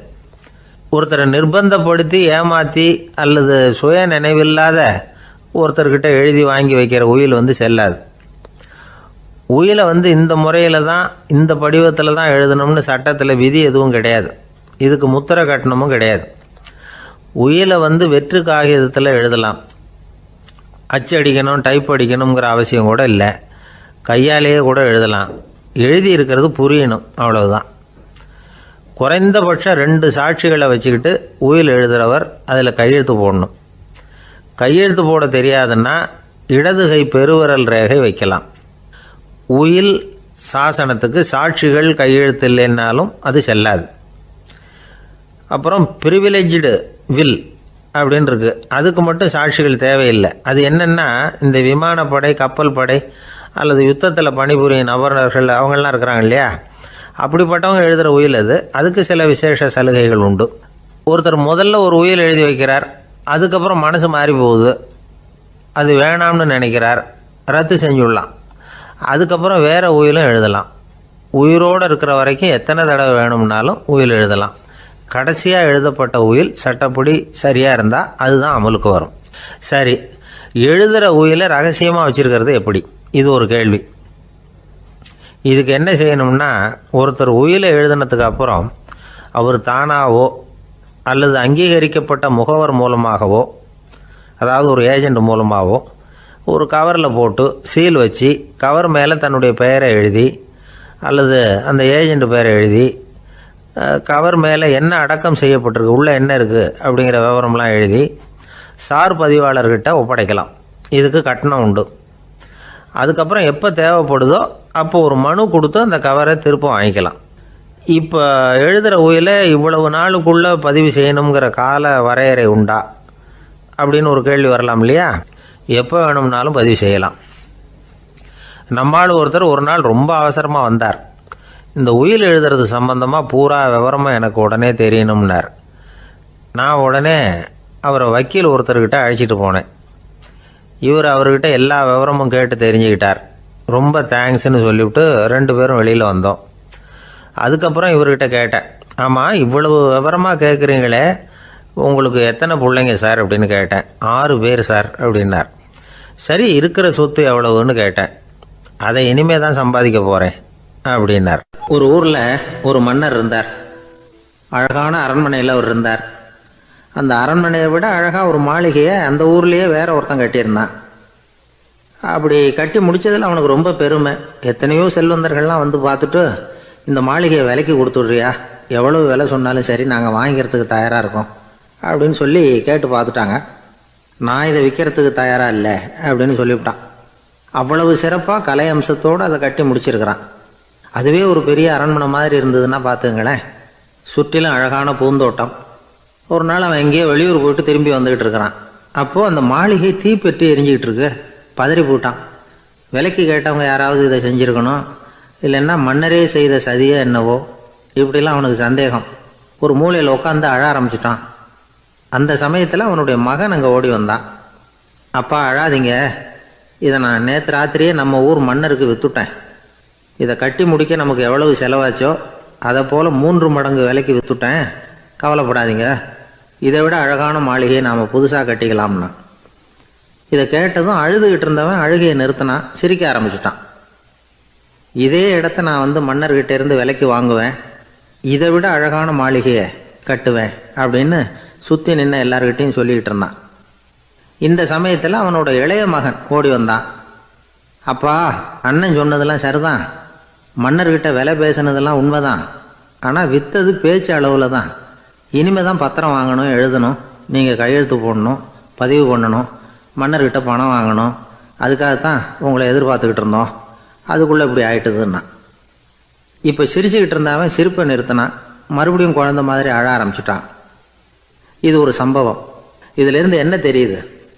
அந்த அழகான மாளிகை தன்னுடையது அப்படின்னு நினைக்கும் பொழுது அவனுக்கு அழுகை வந்தது. அது தன்னுடையது இல்லை அப்படின்னு நினைக்கிற போது சிரிப்பு வந்தது.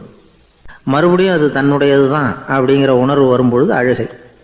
எது எதிலிருந்து நீ நீங்கி இருக்கிறாயோ அது அதிலிருந்து உனக்கு துன்பம் இல்லை அப்படிங்கிறார் திருவள்ளுவர். இந்த உடம்பு என்னுடையதில்லை அப்படிங்கிற உணர்வு வந்துட்டா அது ஒரு பெரிய நிலை. அந்த நிலை வந்து வரணும். எல்லாத்தையும் பயன்படுத்திக்கலாம், ஆனால் பற்றில் விழுந்துடக்கூடாது. உலகத்தில் இருங்கள், ஆனால் உலகத்தவராக இருக்காதீர்கள். உலகிற்குள் இருங்கள், உலகம் உங்களுக்குள் வந்துவிட அனுமதிக்காதீர்கள். விலகி இருங்கள், விழித்திருங்கள், மௌனமாய் பார்த்திருங்கள் அப்படிங்கிறது சான்றோர் கருத்து. செய்ய வேண்டிய கடமையிலிருந்து விலகி இருக்கிறவர்கள் நம்மகிட்ட நிறைய பேர் உண்டு. அப்படிப்பட்ட ஒருத்தர் டாக்டர்கிட்ட போனார். டாக்டர், நான் ஒரு கவர்மெண்ட் ஆஃபீஸில் வேலை பார்க்குறேன், எனக்கு ஒரே அசதியாக இருக்குது, என்னை சோதிச்சு பாருங்கள், ஆலோசனை சொல்லுங்கள் ஏதாவதுன்னார். டாக்டர் அவரை பரிசோதனை பண்ணி பார்த்துட்டு சொன்னார், இதோ பாரு, உனக்கு இப்போ தேவைப்படுறது முழு ஓய்வு. நீ எவ்வளவு சீக்கிரமாக ஆஃபீஸுக்கு போறியோ அவ்வளவுக்கு உனக்கு நல்லது அப்படின்னாராம். ஒரு ஊரில் ஒரு ஆள் இருந்தான். கற்பனையிலேயே காலத்தை கடத்திக்கிட்டு இருந்தான். ஒரு நாள் ஒரு மரத்தடியில் உட்காந்துருந்தான். அவனுக்கு பசிக்கிற மாதிரி தெரிஞ்சுது. உடனே கற்பனையிலேயே சாப்பிட ஆரம்பிச்சிட்டான். அதாவது எதிரில் இலை போட்டு சாப்பாடு போடப்பட்டிருக்கிறதாகவும் அதை இவன் சாப்பிட்றதாகவும் நினச்சிக்கிட்டு கையை மட்டும் வாய்க்கும் தரைக்குமா அப்படியும் இப்படியும் கொண்டுகிட்டு போய் பாவனை பண்ணிக்கிட்டே இருக்கிறான். தூரத்தில் இருந்து பார்க்குறவங்களுக்கு இவன் ஏதோ பலமான விருந்து சாப்பிட்டுக்கிட்டு இருக்கிறான் அப்படின்னு தான் தோணும். அது மாதிரியே பண்ணிக்கிட்டு இருந்தான். அந்த வழியாக ஒரு சன்னியாசி வந்துக்கிட்டு இருந்தார். இவனை பார்த்தார். என்ன இவன் இப்படி பண்ணிகிட்டு இருக்கிறானே அப்படின்னு நினச்சாரு. கொஞ்ச நேரம் அவனையே உத்து பார்த்துக்கிட்டு இருந்தார். இவரை பார்த்ததும் அவன் இன்னமும் சுவாரஸ்யமாக சாப்பிட ஆரம்பிச்சிட்டான். அப்பப்பா, என்ன இது, இந்த குழம்பு இவ்வளவு காரமாக இருக்குது, என்னுடைய நாக்கே எரிஞ்சு போடும் போல இருக்கு அப்படின்னு சொல்லிக்கிட்டு பக்கத்தில் ஒரு குவளையை எடுத்து தண்ணி குடிக்கிறது மாதிரி பாவனை பண்ணுறான். அப்பாடா, இப்போ கொஞ்சம் பரவாயில்ல அப்படின்னு சொல்லிக்கிட்டு குவளையை கீழே வைக்கிறது மாதிரி ஒரு பாவனை பண்ணுறான். சன்னியாசி பார்த்தார். என்னப்பா, சாப்பாட்டில் காரம் அதிகமோ அப்படின்னார். ஆமாம் சுவாமி, ஞாபகம் மறதியில் கொஞ்சம் மிளகாய் அதிகமாக சேர்த்துக்கிட்டேன் அப்படின்னா. சரி சாப்பிடு அப்படின்னு சொல்லிவிட்டார். அவன் சாப்பிட்டு முடிக்கிற வரைக்கும் பொறுமையாக உட்காந்துருந்தார். அவன் அப்பாடா அப்படின்னு சொல்லிட்டு மறுபடியும் தண்ணியை எடுத்து குடித்தான். எல்லாம் கற்பனையிலேயே. அதுக்கப்புறம் சன்னியாசி பேச ஆரம்பித்தார். இதை பாருப்பா, உன்னுடைய கற்பனையை நான் மெச்சுறேன், இருந்தாலும் உன் சாப்பாட்டில் ஒரு இனிப்பையும் வச்சுருக்கலாமே, ஏன் மிளகாயை அளவுக்கு அதிகமாக போட்டுவிட்டு அவஸ்தைப்படுறேன் அப்படின்னார். அவன் யோசிக்க ஆரம்பித்தான். அதுக்கப்புறம் இவர் சொன்னார், இதை பாருப்பா, இனிமேலும் உன்னுடைய கற்பனையும் உயர்ந்ததாக இருக்கட்டும் அப்படின்னு உபதேசம் பண்ணிவிட்டு போனார். எப்பவும் உயர்வை பற்றியே சிந்திக்கணும். உயர்வு கிடைக்கலன்னா கூட அப்படி சிந்திக்கிறத நிறுத்தப்படாது அப்படிங்கிறார் திருவள்ளுவர். உள்ளுவது எல்லாம் உயர் உள்ளல், மற்ற அது தள்ளினும் தள்ளாமை நேர்த்து. ஊக்கம் இல்லாமல் உலகத்தில் வாழ்ந்து பிரயோஜனம் இல்லை. அதனால் உயர்வாகவே சிந்திக்கணும். அது நம்மளை ஊக்கப்படுத்தும். இது பெரியோர் வாக்கு. இந்த உலகத்தில் கற்பனையிலேயே வாழ்கிற சில கஞ்சர்களும் உண்டு. அதாவது 2 கஞ்சர்கள், 2 பேரும் பக்கத்து ஊரில் இருந்தாங்க. பொங்கல் சமயம் ஒரு கஞ்சன் தன்னுடைய மகனை கூப்பிட்டான். இதை பாருப்பா, பக்கத்து ஊரில் என்னுடைய நண்பன் ஒருத்தன் இருக்கிறான், அவனுக்கு பொங்கல் பரிசு ஏதாவது கொடுக்கணும், நான் ஒரு 4 ஆட்டுக்குட்டியை தரேன், நீ கொண்டுகிட்டு போய் கொடுத்துட்டு வந்து விட்றியா அப்படின்னு கேட்டான். சரி, நான் புள்ள ஒரு பைய கையில் எடுத்துக்கோன்னா அவன் எடுத்துக்கிட்டான். இந்த ஆட்டுக்குட்டி பிடிச்சிக்கோ அப்படின்னு சொல்லி ஒவ்வொன்றா போடுறேன் பார் அப்படின்னு சொல்லிட்டு 1 2 3 4 அப்படின்னு எண்ணிக்கிட்டே வெறும் சைகையாலேயே ஆட்டுக்குட்டியை பிடிச்சி போடுறது மாதிரி பாவனை பண்ணிகிட்டு இருக்கிறான். அவன் பிள்ளையும் அது ரொம்ப அக்கறையாக வாங்கிக்கிறது மாதிரி வாங்கிக்கிட்டு அந்த பையை தூக்கிக்கிட்டு அடுத்த ஊருக்கு போகிறான். இவன் அங்கே போய் சேர்ந்த நேரத்தில் அந்த கஞ்சன் ஊரில் இல்லை, எங்கேயோ வெளியில் போயிருக்கிறான். அவனோட புள்ள மட்டும்தான் வீட்டில் இருந்தான். இவன் அவங்கிட்ட, இதை பாரு, எங்கள் அப்பா உங்கள் அப்பாவுக்கு ஆட்டுக்குட்டி கொடுத்து அனுப்பியிருக்கிறாரு, பிடிச்சிக்கோ அப்படின்னு சொல்லி பாவனையிலேயே ஒவ்வொன்றா எடுத்து அவங்ககிட்ட கொடுத்துட்டான். அவனும் வாங்கிட்டான் வாங்கிறது மாதிரி. அப்புறம் சொன்னான், சரிப்பா, நானும் பதிலுக்கு ஏதாவது ஒன்றுகிட்ட கொடுக்கணும் இல்லையா, அதனால் அந்த பையை பிடி, ஒரு 10 எலுமிச்சம்பழம் தரேன், பதிலுக்கு அதை நீ எடுத்துகிட்டு போ அப்படின்னு சொல்லி கையாலேயே ஒவ்வொன்றா எடுத்து போடுறது மாதிரி பாவனை பண்ணிவிட்டான். அவனும் ரொம்ப நன்றி அப்படின்னு சொல்லிவிட்டு அதை வாங்கிட்டு போயிட்டான். கொஞ்ச நேரம் கழித்து வெளியில் போயிருந்த அப்பங்காரன் திரும்பி வந்தான். உள்ள சொன்னான், அப்பா, உன்னோட நண்பர் அவருடைய மகன் மூலமாக உனக்கு 6 ஆட்டுக்குட்டி கொடுத்து அனுப்பியிருந்தார், நானும் பதிலுக்கு ஒரு 10 எலுமிச்சம்பழம் கொடுத்து அனுப்பியிருக்கிறேன் அப்படின்னா. எப்படிடா கொடுத்தேன்னு கேட்டார் அப்பா. இப்படி தான் கொடுத்தேன்னு சொல்லி சைகையிலேயே காட்டினான். இதை பார்த்ததும் அப்பங்காரனுக்கு பயங்கரமாக கோவம் வந்துட்டுது. பலார்னு அரைஞ்சுட்டான் பையனை. ஏன்ப்பா அரைஞ்ச? 10 எலுமிச்சம்பழம் கொடுத்துட்டேனே அப்படிங்கிறதுக்காகவா அப்படின்னு கேட்டான். அது கூட பரவாயில்ல, நீ காட்டுற சைகையை பார்த்தா ஆரஞ்சு பழம் சைஸுக்கு இருக்குதே, அவ்வளவு பெருசாக ஏன் கொடுத்த? அதுதான் எனக்கு கோபம் அப்படி. ஒரு நண்பர் யாருக்கோ ஃபோன் பண்ணிகிட்டு இருந்தார். அவர் பேசி முடித்ததும் நான் அவரை பார்த்து, இப்போ ஃபோன் பண்ணிங்களே, அந்த ஃபோன் நம்பர் என்ன அப்படின்னு கேட்டேன். அவர் தலையை சொரிஞ்சுக்கிட்டார், ஞாபகம் வரலன்னார். சரி சார், அதை விடுங்க, உங்கள் மனைவி பேர் என்ன அப்படின்னு கேட்டேன். மாலதின்னார். என்ன சார் இது வேடிக்கை, கொஞ்ச நேரத்துக்கு முன்னாடி பேசின ஃபோன் நம்பர் மறந்து போச்சு, எப்போவோ கல்யாணம் பண்ணிக்கிட்ட மனைவி பேர் மறக்கலை, அதை கரெக்டாக சொல்லிவிட்டீங்களே அப்படின்னு கேட்டேன். அவர் என்னை ஒரு மாதிரியாக பார்த்தார். அவர் அப்படி என்னை பார்த்ததில் ஒன்றும் தப்பு இல்லை, ஏன்னா நாம் எல்லாருமே அப்படி தானே, ஒரு குறிப்பிட்ட காரியத்துக்காக தொலைபேசியில் ஒருத்தட்ட பேசுகிறோம், அதுக்கப்புறம் அந்த எண் நமக்கு அனாவசியம், அதனால் மறந்துடுறோம். இதுக்கு பேர் தான் தற்காலிக ஞாபகம். ஆனால் மனைவி பேரை மறந்துட முடியுமா? முடியாது. அது அவசியமான ஒன்று. அடிக்கடி அந்த பேரை உபயோகப்படுத்துகிறோம், அதனாலேயும் அது முக்கியங்கிறதுனாலேயும் அதை மறக்கறதில்ல. இதுக்கு பேர் நிரந்தர ஞாபகம். சரி, இந்த தற்காலிக ஞாபகம், நிரந்தர ஞாபகம், இது 2 ஞாபக அளவுகளையும் கட்டுப்படுத்துறது எது அப்படின்னா மூளைக்குள்ளே நடக்கிற மின்சார நடவடிக்கைகள் தான். தற்காலிக ஞாபகம் ஒரு மின்னல் மாதிரி தோன்றி மறையுது. நிரந்தர ஞாபகம் ஒரு படிவம் போல் மூளையில் படிஞ்சுடுது. ஒரு சம்பவத்தின் பல பிரதிகள் மூளையில் பல்வேறு பகுதிகளிலேயும் படிகிறதுனால ஒன்று மறைஞ்சாலும் மறந்தாலும் இன்னொன்று மறையறதில்லை. இப்படிப்பட்ட நிலைமையில் தான் இந்த தொண்டையில் இருக்கு, வாயில் வரமாட்டேங்குது சார் அப்படிமா. ஒருத்தருக்கு எந்த துறையில் ஆர்வமும் ஈடுபாடும் அதிகமோ அது சம்பந்தமான ஞாபக சக்தி அதிகமாக இருக்கும். தொழிலை விரும்புகிற ஒரு டெலிஃபோன் ஆப்ரேட்டருக்கு எண்கள்லாம் நல்ல ஞாபகம் இருக்கும். அது மாதிரி கவிஞர்களுக்கு வார்த்தைகள் நல்ல ஞாபகத்தில் இருக்கும். இது ஒரு பக்கம் இருந்தாலும் ஒரு மூளை எண்களை விட எழுத்துக்களை விட படங்களை ரொம்ப சுலபமாக ஞாபகத்தில் வச்சுக்குது.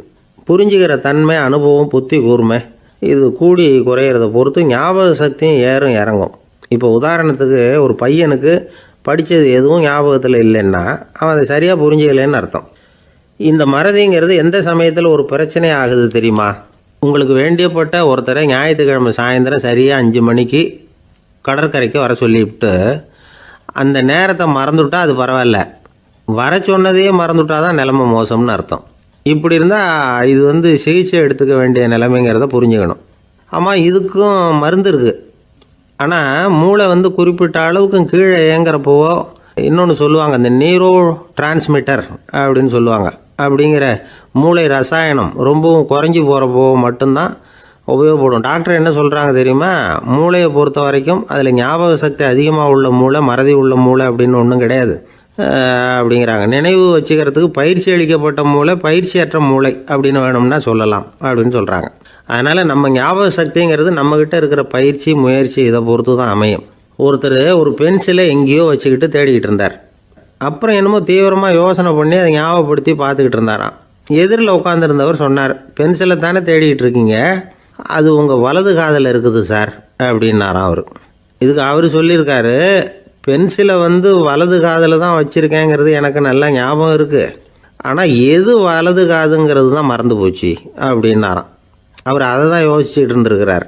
எனக்கு ஒரு உதவி செய்யணும் அப்படின்னு நம்மளை பார்த்து ஒருத்தர் கேட்குறாருன்னு வச்சுங்களேன், உடனே நாம் அவரை பார்த்து என்ன உதவின்னு கேட்போம்.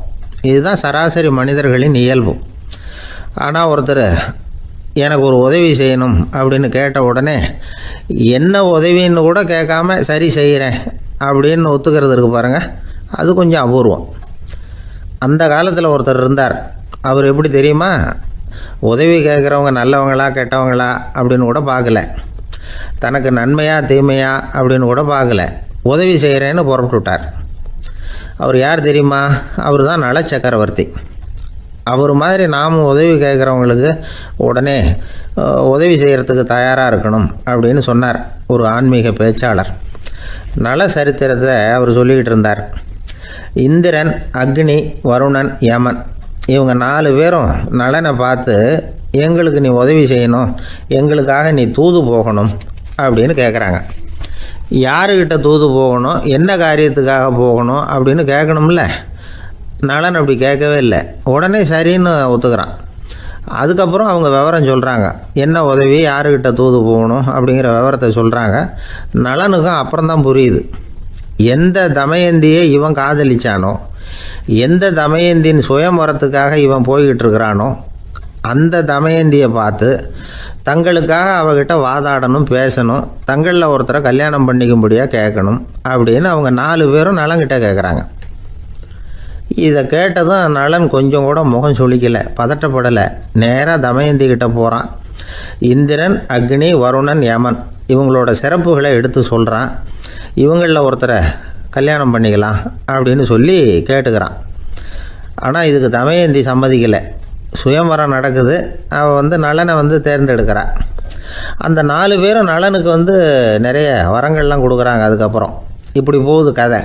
இதில் நாம் கவனிக்க வேண்டியது என்னென்னா, உதவின்னு கேட்ட உடனே என்ன உதவின்னு கேட்காம சரி செய்கிறேன்னு சொன்னான் பாருங்கள், அதை கொஞ்சம் சிந்திக்கணும். செய்கிறேன்னு ஒத்துக்கிட்டதுக்கு அப்புறம் அது என்ன உதவின்னு தெரிஞ்சும் முகம் சுளிக்காமல் அதை செஞ்சான் பாருங்கள், அதையும் கொஞ்சம் சிந்திக்கணும். நம்மால் ஒருத்தன் ஒரு நண்பனை தேடி போனால் எனக்கு ஒரு உதவின்னா சரி சொல்லுன்னா, இப்போ உங்ககிட்ட 2 கார் இருந்தால் என்ன பண்ணுவேன்னா உடனே அதில் ஒன்று உங்ககிட்ட கொடுத்துருவேன்னா, அவன் உங்ககிட்ட 2 பங்களா இருந்தால் என்ன பண்ணுவேன்னா அதில் ஒன்று உங்ககிட்ட கொடுத்துருவேன்னா, உங்ககிட்ட 2 பேனா இருந்தால் என்ன பண்ணுவேன்னா அதில் ஒரு பேனாவை உங்ககிட்ட கொடுக்க மாட்டேன்னா அவன். ஏன்டா அப்படி சொல்கிறேன்னா, ஏன்னா இப்போ நிஜமாகவே என்கிட்ட 2 பேனா இருக்குது, அதனால் அப்படி சொல்கிறேன் அப்படின்னு அவன்.